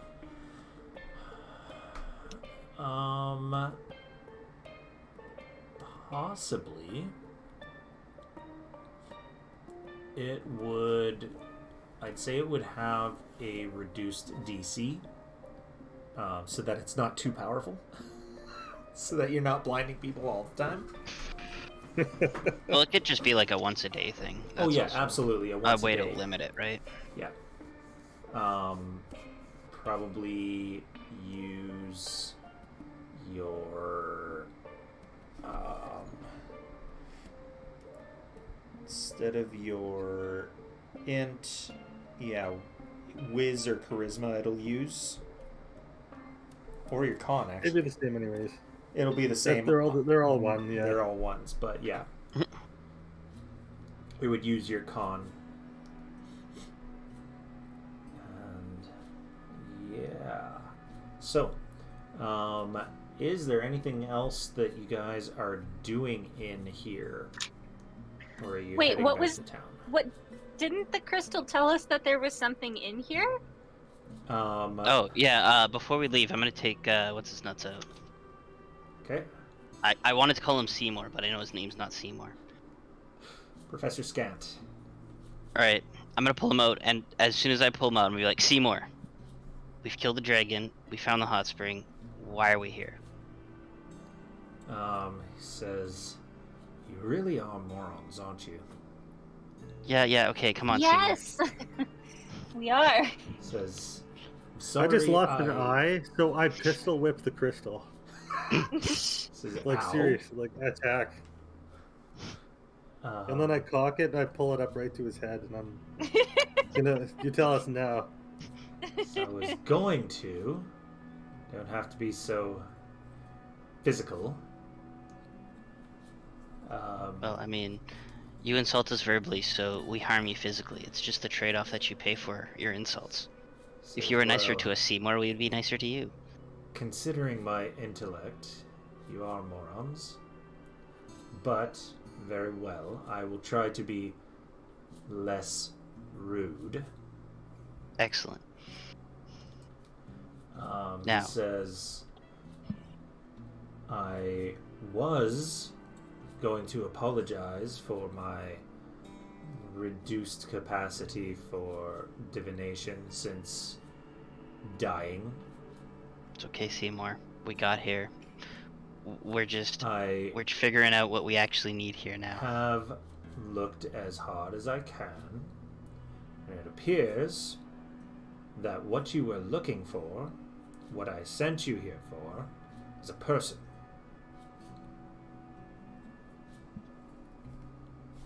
I look around, I'm like, Person. but Hengar just left. It wasn't Hengar. Can't be. Wait. Well, there's a couple bodies here. You needed him. May not Well- need him right now, but the fact that you have interacted is exactly what you needed. It's at this Alright. point where I'm just gonna stuff Seymour back into my bag. Big Seymour, I appreciate you, but... And then just put him into the bag. Okay. So I also wanted to make sure that I told Rengar of our... Or, not, I keep calling him Rengar. Hengar. Of our little weapon shop and trading post within the area, because I understand that he is a tribal man and may not necessarily want to interact with the rest of the civilized world. Our campus is slightly outside the town, so if you'd like to come visit us for supplies and purchase something, I'm sure we could barter for furs or anything else that they may have. Says, thank you. The elk are the only ones who do trade with the 10 towns, though it is rare as we do travel. I'm sure you often. people are very self-sufficient to have survived this long. Had to be. I hope the spring brings your people good health. Spring ever comes. Well, and I'll point to the waters. Oh, well, the hot spring, yes. I suppose that's one thing. And I want to go for a swim before we leave too. Okay. Yeah, it sounds like a good idea. Maybe I'll watch the gun You'll from my eye socket. Does have a waterfall, so it's not going to stay in the spring water for very long. So, are we familiar with this cult that the druids that we just fought, or is this? Yes, you very specifically are, because of your interaction with the Fey Queen map. She had told you to seek out these druids and kill them. Just Oh, as an sweet. aside too, Chad would absolutely be looting. Oh these yeah, he's sequels. looting everything. Oh yeah. He found a few more things. You'll have to tell him what he found later, Yeah. because everybody else is distracted right now. Yep. I'm talking to Hengar. We're talking to what's his face, Seymour. Gathering dragon bones. Yeah. How many pounds of dragon bones could I get for just miscellaneous? So big stuff? chunk of it was destroyed. Are you looking for intact or? Literally just anything I could use for crafting or components. So I'd probably try to take something intact so yeah, that I could grind up crafting later. would probably, you're looking for intact. So yeah, you could find one or two good intact things. Very heavy, but a couple, and loads of dust and char. Might take some bone dust. You never know. Maybe make Yeah. some soup with it or whatever. With a dragon? Okay. Yeah. Make some Make bone. some broth. Yeah. Just how much? Yeah. how much dragon weight, bone Brad, broth. for dragon bones? I'd say 30 pounds. They're thick and big for each one. I'll just Just like I'll just put it in my bag of holding. Okay. Wait, for each one? I thought it was just going to be like miscellaneous dragon bones, 30 pounds. So each intact one that you take is 30 pounds, and there are 8 that are left over after Hengar took his. What can I do with the dragon bone? Who Let's see, knows? there's 8 left. We could always. We're going back to our little hidey hole, right? Yeah. Yeah. Because I don't plan on carrying this dragon skull everywhere. Don't worry. Once we get back, Hogarth will carry it. I'm not too concerned about carrying it. Just shipping it across the Maybe plane. Hogarth can wear I can it put like all. I like can a fit all helmet. 8 in my bag of holding, actually. Okay. So I did actually go into your thing a while back and moved all of your, or put all of the various things into the actual bag of holding now that it can hold stuff. Oh, did you actually? Yep. Oh, I just had my separate thing in managing Yeah, I know you inventory. did. They because they finally got the bag of holding working, it is 10 pounds or whatever it's supposed to weigh, and it can carry up to 500 pounds. Oh, okay. So you can put stuff in there and it will calculate it It's for you. already at 380. Huh. Maybe my With all the math stuff is that you had in that list. Yeah. off. Yeah. My math must have been off. That's okay. I might have to throw some stuff away then. Oh, that's fine. Maybe Okay. Is that you took everything? Everything that was on that list, I put it in. Oh, that's useful. Oh, I forgot the kiln is so heavy. Well, I guess I could just get rid of the list then. Let's see how much I can actually fit for dragon bone.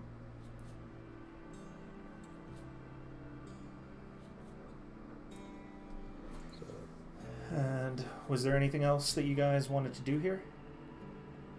I can only fit. I 3 think we're things just to gonna stuff do the hot springs and maybe take a short rest, right? Okay. Yep, I don't think anything for us necessarily else to do. I'm not sure. Can we like investigate the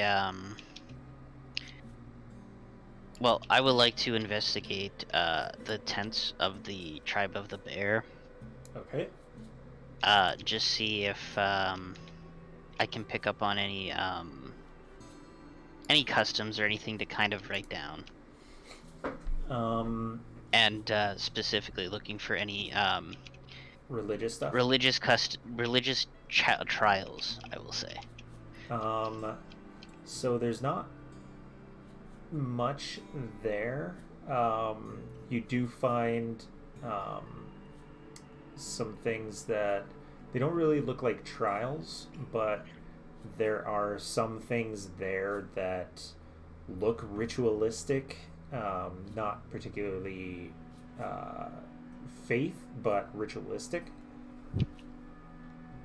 All right. Oh, there we go. Brad, we forgot you. Well- I forgot to get rid of the oil flasks because I dumped them all to Oh, get that okay. other stuff.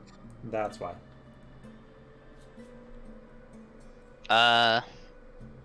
As weird as it sounds, I'm gonna hang out in one of the tents and just like, well, meditate and try to write down all of these, the religious, what's it called? Ritualistic Wow. implements There we or go. whatever. Yeah, just so kind of note them.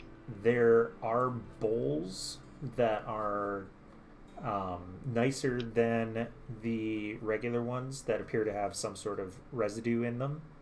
That smells. It stinks. Can still. Can I discern what the residue might be made up of, or with the ingredients around? Give me a pretty easy nature check. Oh god. 11. Oh yeah, that's enough. You just needed a 10. It smells like sour milk. Oh, Very okay. sour milk. So it was probably fresh milk when. Yeah.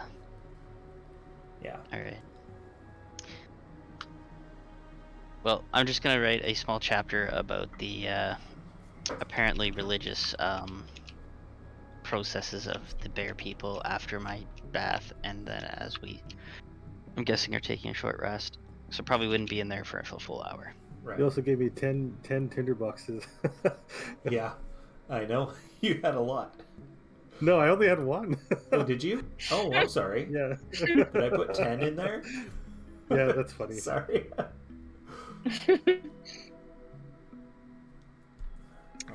Alright. Brad, help Lilith with her memory. When she was visited by the Fae Queen, Yep. was there anything else that the Fae Queen told her besides kill those druids that she can use for the next sort of step of the journey? Because she kind of has an idea of who's causing the eternal winter, right? Yeah. She said that the goddess of winter, Oral the Frostmaiden, has been corrupted by an outsider influence and is no longer following the natural order with spring, summer, fall, winter. She's just freezing everything. So that's where she's going with it, and she wants to fix that. How much do I know about this goddess? And I think I would have shared this with the rest of the team as well. Okay. Is there like an altar or a place that this goddess resides that we can go to? So Severin is a paladin of Orel. Yep. So he is able to tell you some things. As far as he knows, there is no particular big temple to her, though there was the one under water that you guys went to. The gods with the of fish fury. people. Yeah. Yeah. And she was okay. one of them. So we're no closer to like speaking with her, communicating with her. No. Not yet. Not yet. Okay. All right. Okay, I'm gonna roll some hit dice to get some of my health back. Okay.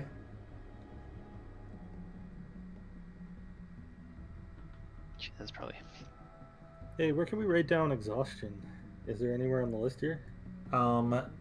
It should be on there. Conditions, maybe? Yeah, you can add Yes. exhaustion. Yeah, under if you click on conditions, exhaustion's at the very bottom, Yeah. and it even has how many levels you have. Yeah. Why? Oh, I see. Okay. Exhaustion. All right, we got at least one. Okay. Oh, we do. So I rolled 2 hit dice. I'm back at 43. Perfect. I was gonna start healing myself big time. Yeah. So Severin is down to 6. I mean, I'm sure we could take, like, realistically, we could probably take a reasonable long rest here with these huts, or with these tents and stuff, if we wanted to. If you wanted to, you could take a regular long rest, yeah. Because it is 5 days journey back. Yeah. I'm sure we would probably want to spend the night, and then start in the morning. Is it warmer in the cave here? Yes. Still cold, but it's warmer in the cave. If we're staying inside the cave, I might go get Bane and the Chewingas, because aren't they outside in the elements? Yes. Bane's not going to go underwater. And Yeah. underwater is the only way Alright. to get there, so... Oh, I'll tell. Well, that's what. Iggy will tell you. Oh, the Chewingas will be fine. Yeah. They'll Oh, just okay. do what Chewingas do. Is They- Bane gonna be okay? They may or Yeah, may not follow he'd be you okay out there. if you Yeah. want them to. Alright. You can try to communicate Okay. with the Chewingas. Yeah. Well, there's like the old, like really thick tents and stuff out there that really Yeah. Bane could sleep in if we stayed in the cave. But Actually, what I'm gonna do is that hot spring's still warm, right? Yep. yeah, I'm gonna get Hot Rod to cradle me like a baby, and I'll be like one of those like Japanese monkeys that like sleep in the hot spring. You're gonna be really wrinkly when I'm you okay wake with that. up. I feel like this will be really good he's for how already exhausted super old, so he's not going to be any more Yeah. wrinkly than normal. You look like an actual snow monkey, I think, when you're all done. With like the eyebrows and stuff. Yeah, I'll just make sure Hot Rod has don't let me drown, Hot Rod.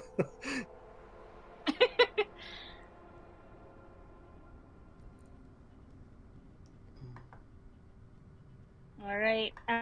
So where are we going after we take our long rest? I guess we've gotten what we needed to get here. Yeah, Seymour indicated it seemed to just be an interaction with Hengar. Yeah. And assisting him Yeah. was all we needed to do out here, so... Good thing we didn't kill him. Just as an aside, since I know how to make things, especially magic items, do I know how to unmake magic items? That would be difficult, but it's possible. Because he's not an artifact, is he? Oh, him? He might be. Yeah. You're not sure.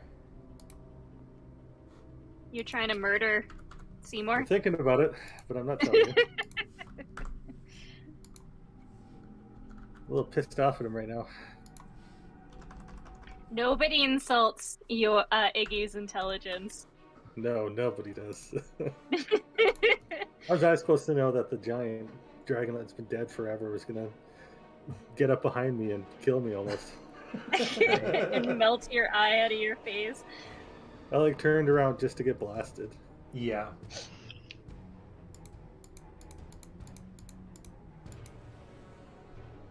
Alright, well, I guess we'll go and have a discussion with, what's his name? Hengar? No, not Hengar. Seymour? No, not Seymour, because we're going back to our place, and I'm Patches. guessing we're... Patches, yeah, little patch. Because I assume, like, we're not 100% certain on where we want to go next, hey? Because, like, all in all, so what do we all know at this point regarding the events going on right now, right? Yeah. Hey, where are the Chwingas? They're with Bane. Yeah, they were outside with Bane, and when you return, they're gone. Yeah, I figured. So the running theory here is that the goddess of winter, Oriel, is being manipulated by some kind of outside druidic force that we have killed several of. We currently have Skamos posing as Ravison, who we assumed was one of them, that is still tricking Elliot into listening to us. And everyone's just kind of going with it, which no one's questioning it, and alright. So that's kind of been the one big thing that we've been after is curing the everlasting winter. There's also the what we believe to be a fallen city somewhere, located out here somewhere. Yes. And Sunblight Fortress. Yep. Also, there's a huge what mountain is it? But the Chwingas pointed out a huge deposit of black ice. Kelvin's Cairn. Yeah, so just the mountain up near us. And I suspect, as Iggy, because we know that the Netheril were using. Do we know that they were using black ice, or do we not know that? Like, is it magical reagent, or is it like a spoiler alert? Sorry, I kind of missed something because, of course, Do we know? some stuff's not working here. Oh, do we know about the connection between like the Chardalin and magic and the Netherese Empire? As far as you know, there's no connection. All right, never mind that I said anything. Okay. Well, Iggy wouldn't mind looking for that huge deposit of black ice. Okay. Also, does everybody see the little baby stuffed Yeti? I put him there, yeah. Yeah. Wait, what? What's that from? You remember what? the- Do you the not baby remember yeti the that you interaction guys with the baby killed? yeti? I looks remember really you killed cute. the baby yeti, but Yeah. we stuffed him? Yes. We Oh, stuffed it, God. and we brought it back to Little Patch and asked him to stuff it as a specimen. Oh, does regular long rest get back exhaustion? Yes, gets exhaustion. Or do we have to be like in a home and not out in the wilderness? No, you get your exhaustion back, but not all of your whatchamacallums. Hit dice. Hit dice. That's okay. I just blasted myself with healing. Okay. Hey, how's my little buddy there? The Baron looking. Does he have a new arm? He does have a new arm, yes.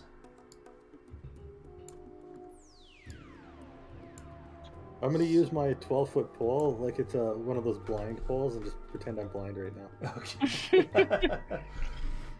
The Baron will dote on you like nobody's business. Everyone does have bedrooms here now. The bedroom with the biggest bed is Severin's, because he very specifically had that done. There Man, are a couple. I'm gonna look at his bed and then look at my bed and be very disappointed. All right, yeah. Everyone else has singles, but he's got a double. There are also a couple of goblin families that have not yet had a bedroom made up for them, because Didn't we tell them specifically they couldn't live in the fort? Where they could stay in the fort until they built homes outside. Was that what it was? They had to build homes outside? I'm pretty sure that was specifically one of the conditions. Okay. Is that we were giving them land to build a home on. Okay. Yeah. We disguised it, but I'm pretty sure secretly we were kind of being racist. Probably, yes.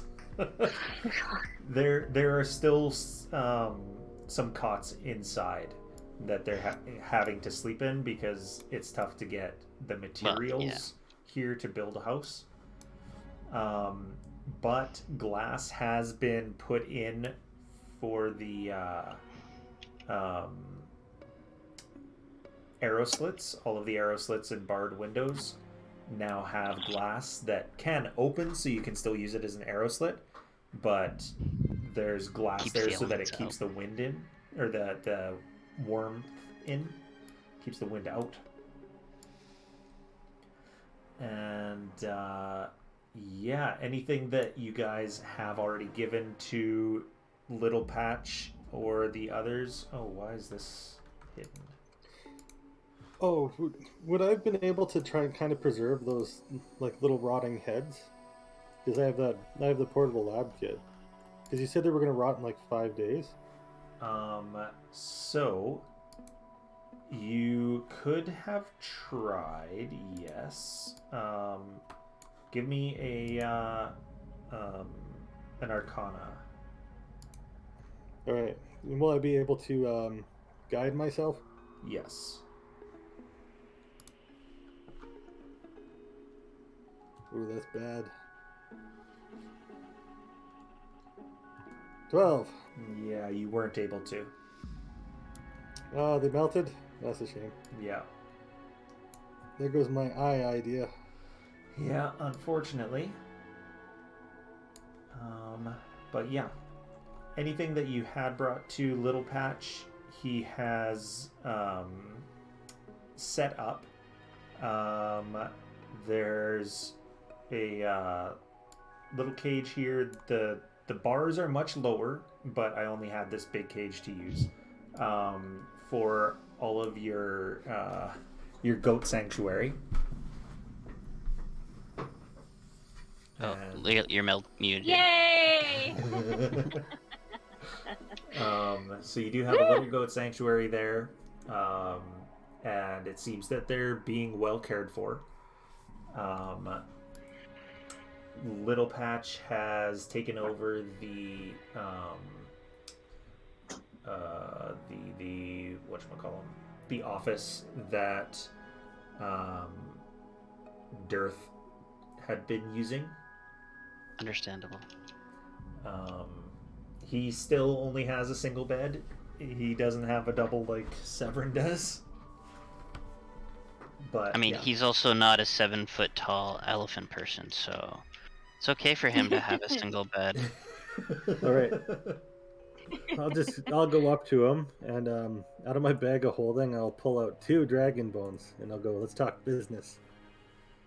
Well, I mean, we're pretty Alright. visually walking back in with a dragon skull, so... Yeah. Says, all right. What else do you have for me? You have dragon bones, dragon skull. That is good. Well, I'll drop off the rotten heads, but I don't think they're useful anymore. He looks at those and says, "Why are those inside?" Well, we can give them to the goblins later. I thought maybe you could use some of this. Give me a break. I can't see very well. Says, that is the adventuring life of an archaeologist such as yourself. Yes. Now, speaking of that, actually, as I'll just use a little bit of legalese on him. As per our contract, any loss of life and limb, we had insurance. Says, there was no insurance. Trust me. Oh, yes, there was. Trust me, especially for a professor. Now that I've lost both of my eyes, I should get a substantial payout.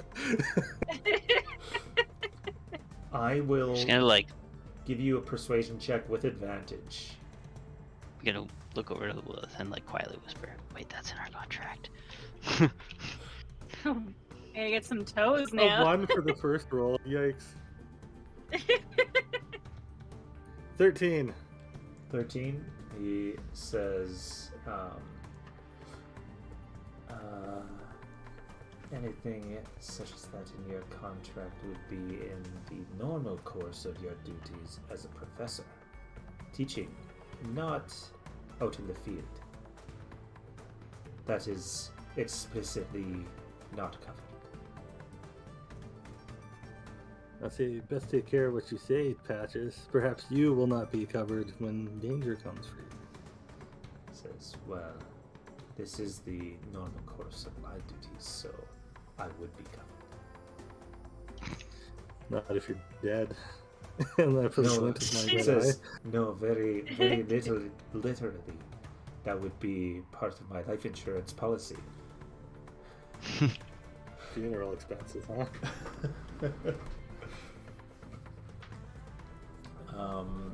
Yeah, so they are all here. You're doing your thing. You can take a 10-day to heal up, get your hit dice back. Patch up, make sure we're not dead. Yeah, We patch need up. to get our money for Dragon Skull. You do. Damaged Dragon Skull and bones. You get 270 for that. Oh, and I'll mention to Patches as well.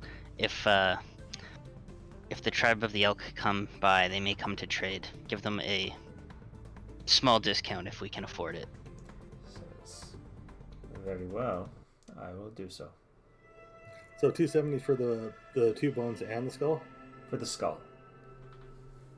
Amongst everyone? So it's like 45 everyone gold gets pieces for everyone. 270.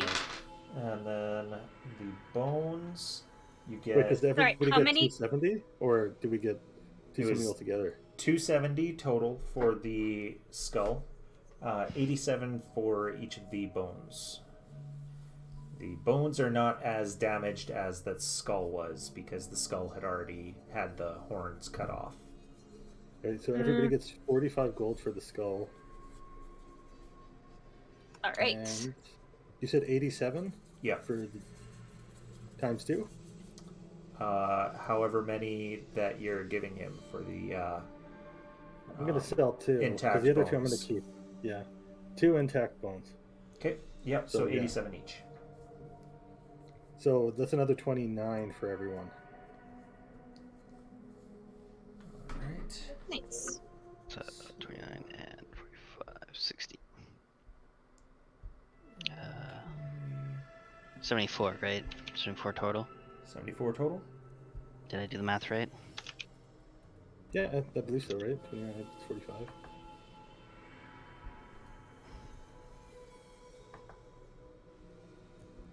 Do I have anything else? What about ectoplasm in a jar? Ectoplasm, he's not too interested in. Elven mummy wrappings? Also not very interested in. Vials of frost essence? Frost essence, he says, well, that is something that we could sell. How much? He says, well, that would depend once it has been sold. Oh, there's no save on this. No, I'm gonna keep it.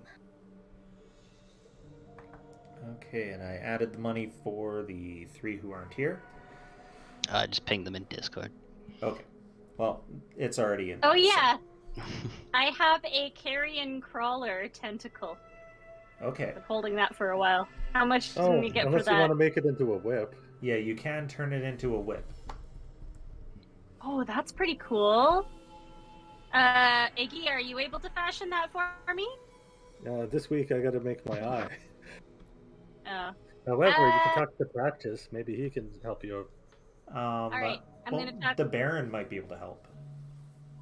Okay, I'm gonna see if I can get that turned into a whip because that sounds cool as Okay. shit. So let's open up the monster loot. Forgot I had that. Monster loot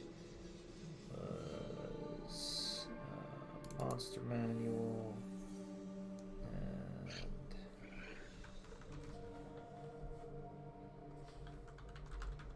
carrion. So that will cost you 300 gold in materials, and he says it'll Okay. take. It will take a couple of weeks, but I will get it done for you. All right, The then. next time you return, it should be here for you.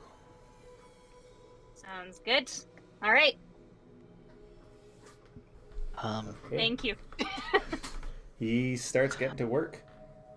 I'd like to inquire with Patches. Mhm. Has he ever heard of things, or of magical tattoos? He says, "Of course."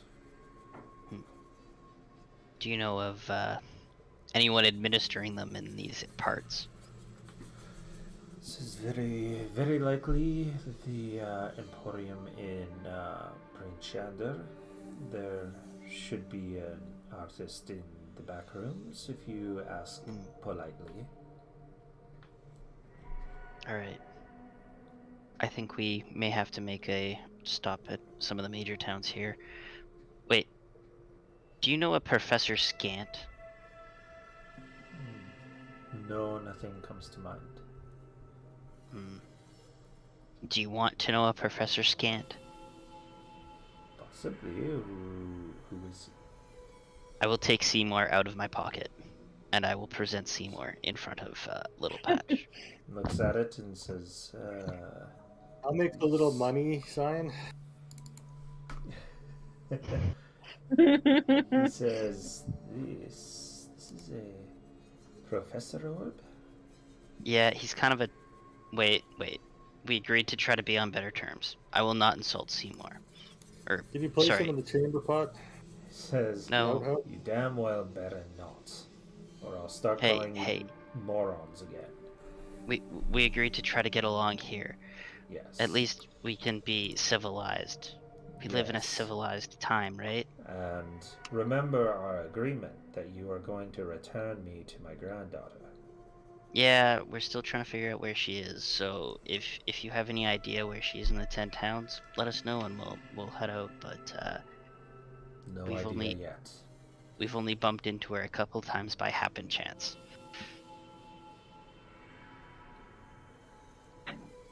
But this is Professor Scant. He said he was with the Arcane Brotherhood, right? No, he At one says point? my granddaughter is with the Arcane Brotherhood. Oh, okay. I Well, am I thought that you older than the Arcane Brotherhood itself. said. Oh, well. I'm glad you feel family ties more than anything else. I'll give you credit for that, Seymour. Oh, right. No, he keeps talking about this deal, right? Yep. Since Iggy's a magical genius, do I think that there's any actual deal here? Like inevitables could come after us?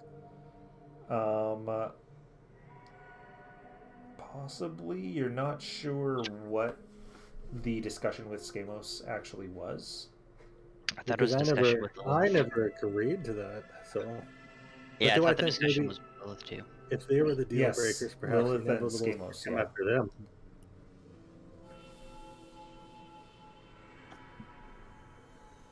Yeah, somehow they made the deal, but he ended up in my bag. I love it. He's a Somehow Yeah, I he think was you in just your grabbed bag. him. I didn't grab him. It was one of those cases where I think we said we thought we left him on the thing, and then he appeared in my bag, and we're like, wait a minute. Oh. There's more to this crystal ball than appears. I mean, he is a probably thousands of year old object that has been living and is probably very magical. So. A skull inside a crystal ball. Yeah. Mhm. All right. I'm gonna go to my room and Okay. probably sleep for the next solid couple of days until we head out. All right. I almost died several times. So, when you guys have finished your Oh, actually, I also have something else to give to Patches. okay. I have the black ice improvisational explosive device Okay. technical plan, Yes, the plans. and what do they call it? I don't know. End report, I guess. Then I'll Yeah. have lead author Iggy co-authored the Bone Merchant on it. Wasn't the Baron supposed to be on there as well? Not as a co-author, Yes. but He has to be, but I just didn't put him on there. okay.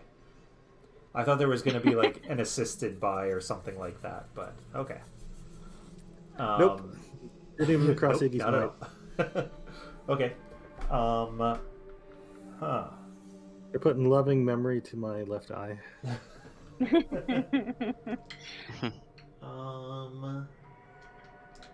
So He doesn't necessarily have to pay me for that if it's like part of my professorship or whatever. it would be part of your professorship.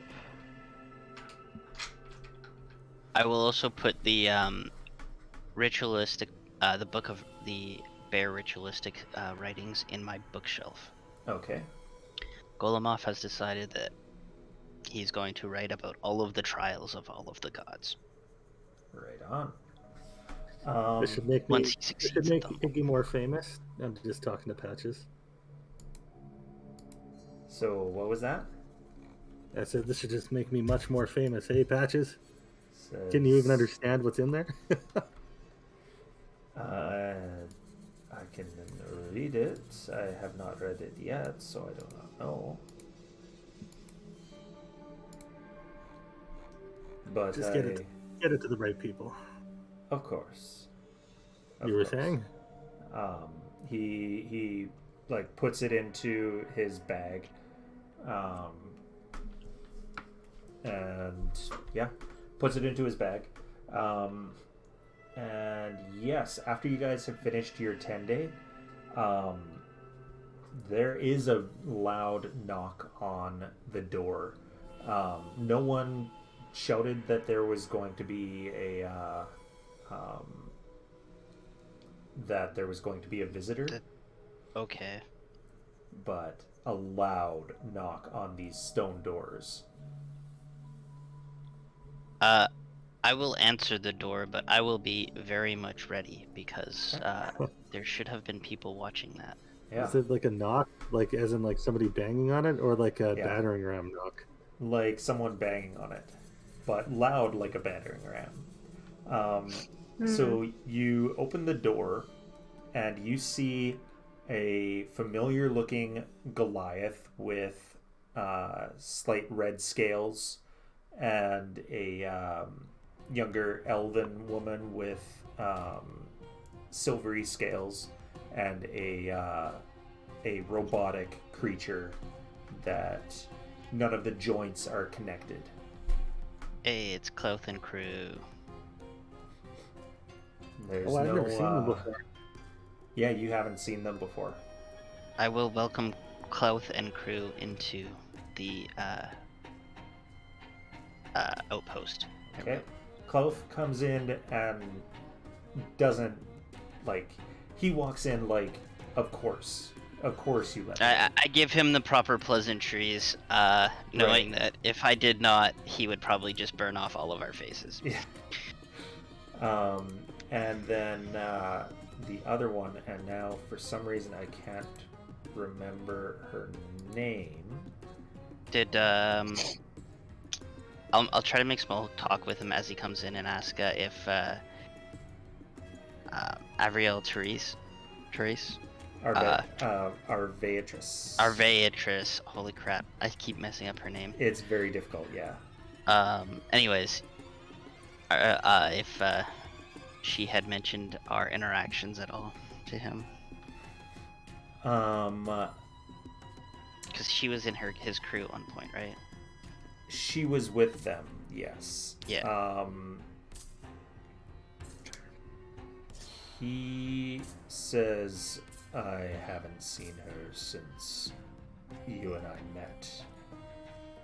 Oh, well, I will tell him the good news that we helped her and that she is alive and took off with whoever she was traveling with again. Okay. So Tamara, she wasn't an elf, she was a gnome. Yep. When she comes in like graciously and thanks you and gives you a small nod. Cloth says, I've found them. The Duergar who killed my mate.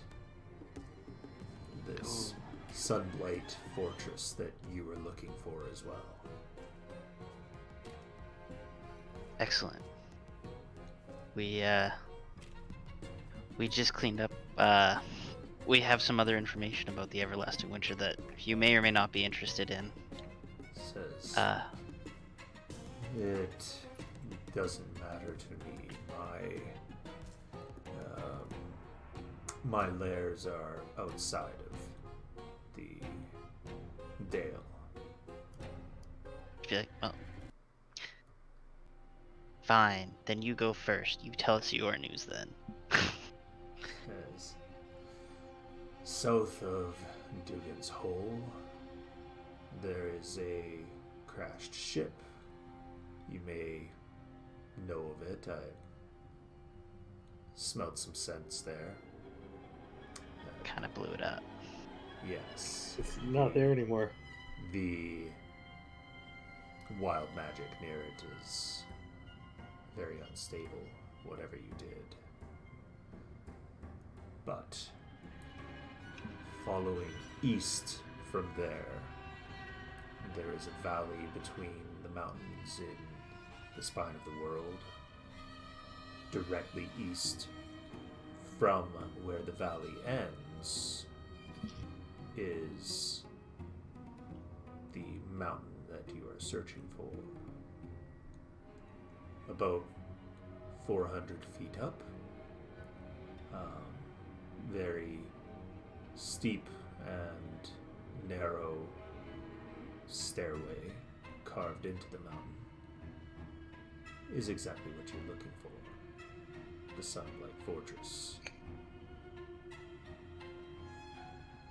My mate's heart still beats there. Please. Ouch. You know what I am. You know how difficult it is for me to say that word.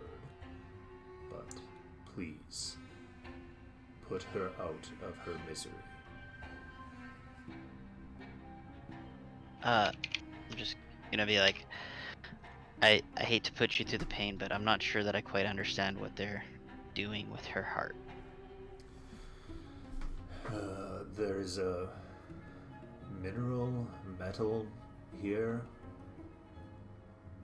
The only thing hot enough to forge or smelt it. It's Red Dragon's heat. That's why I kept failing. Well, I'm gonna look to him. Can you melt it another way without her heart? No. Can you melt it? Yes. If we were to do this and bring back some ore, would you be willing to make us weapons? Says, I don't think you understand how dangerous that mineral is. It has. I mean, this one, and I point to my eye. Tamara looks at you and like gasps and says, "That is dangerous. It has ties to the abyss. Well, that's not good. Demonic energy." And she goes up to you. She's slightly shorter than you, and like kind of holds her hand in front of your eye, and says, "Demonic energy is seeping into you from that." Shit. Well, Good job, Iggy. She says, "Anyone who carries the weapons begins to be changed. I'm sure you have seen the remnants of former reghead nomads changed by the weapons they carry. There's also the Turned into rat fiends. experiments. Yeah. So the weapons in the cart, we should probably bury those. What do we do with them? Dispose of them if you can." Yeah, but how are we supposed to dispose of something that we can't melt? As you said, bury. As deep, far away from sapient creatures as possible. I've got like 35 pounds of this stuff in my backpack. Yeah.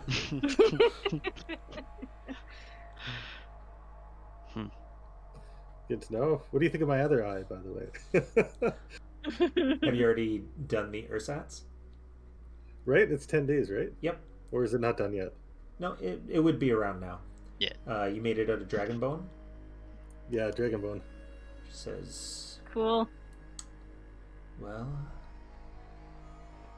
who did it come from?" I If don't the actually skull- know. If the skull is out, I will point to the skull and be like, that one. There was a couple of druids attempting to make it what we assume to be a Draco Lich.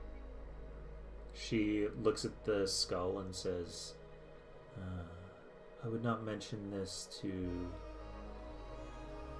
our Beatrice."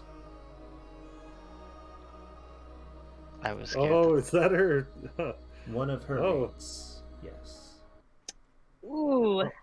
Well, I mean- towards a good service, making me see again. She has she does not like the particular barbarian who killed her mate, but Well- she is nearing the end of her life. Is that a threat? I don't think dragons can actually die of old age. She says, "It is not a threat. Dragons do die of old age. It is just, it takes a long time, and some of them die sooner than others. Clouth and our Beatrice are virtually the same age, but as you can see, Clouth is not losing himself as she has. Yeah, she was kind of talking to a dead wizard on her back. Cloth snorts. And Tamara says, some of us are blessed by our goddess and some of us are not, so we live longer and are more in control of our faculties longer. We still paid her the also... respect she deserved. Are you also a dragon? Wait, is Klaus a dragon? Yes, these are all dragons. How many dragons do we have here? Yeah. So let's see here. Now I have to control F it. Actually, speaking of dragons, because I know they run the banking systems. Oh, sorry. Would you two be interested in investing in Baldur's Gate University? And then I go, Patches, bring out my my technical plans. Okay. So yeah. So sorry, I was just gonna say. So Tamara is a silver dragon. She's a gnome with silver hair. Yep. Arvatress was an old lady with children. But she's the other dragon, the crazy one. Yep. The Warforged that's hanging out is nicknamed Peacekeeper, but it's a Warforged and has no personality. So that's, I believe, the three people that are here. Yeah, I'd have to investigate the Warforged too. Can I figure out how he's put together? You can check, yeah. So when you mention like the death and all of that, Tamara says some of us are given strength as well as we become a great worm, as Clouth and I are, and our Beatrice. I was granted power by Bahamut. I embody mercy. I visit dragons nearing the end of their natural lives and help them pass on to either Tiamat or Bahamut. I just kind of want to be like, have you ever had to fight one? She says, I have been alive so long that I am, well, when I am in my natural form, I would dwarf Waterdeep and Baldur's Gate combined. Gonna nod. We're talking like world-ending dragons here at this point. Yeah. Okay, so don't piss off the world-ending dragons. Don't piss off the world-ending dragons. And as you look at the Peacekeeper, it just stands there, but give me a moment here. I'm gonna get you guys a picture. Monsters. All the talk of contracts make me miss Bruce. So,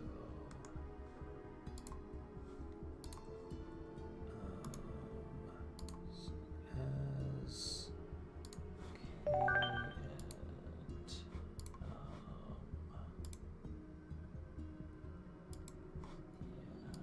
import into encyclopedia splash as Dale, not folder files, and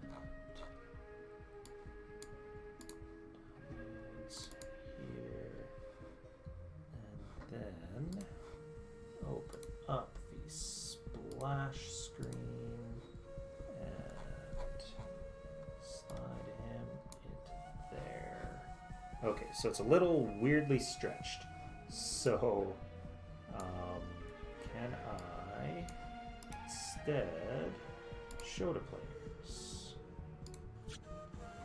Wow, that looks pretty crazy. Oh yeah. Yeah. Can I figure out how he's powered? I mean, you can try. She says the peacekeepers are created to keep the contract intact. Oh, is this an inevitable? She Let's says that's that. not quite. It's made in their image, yes. Well, in their metaphysical likeness, that is, not their exact image. There's a contract between Tiamat and Bahamut and the gods of the small folk to prevent future wars. The peacekeepers, they prevent us from breaking the contract. That is why this peacekeeper is here, to prevent Clouth from breaking the contract and killing those who killed his mate. Well, that So not sucks for only- Clouth. Yeah, so not only is it their guard, it's also their prison keeper, basically. Says essentially. Boy, that must really irk Clouth. Whew. He says, yes, but How could the this thing contract possibly must stop? stay intact. How could he possibly stop you? It is normally says they are specially created for harming us.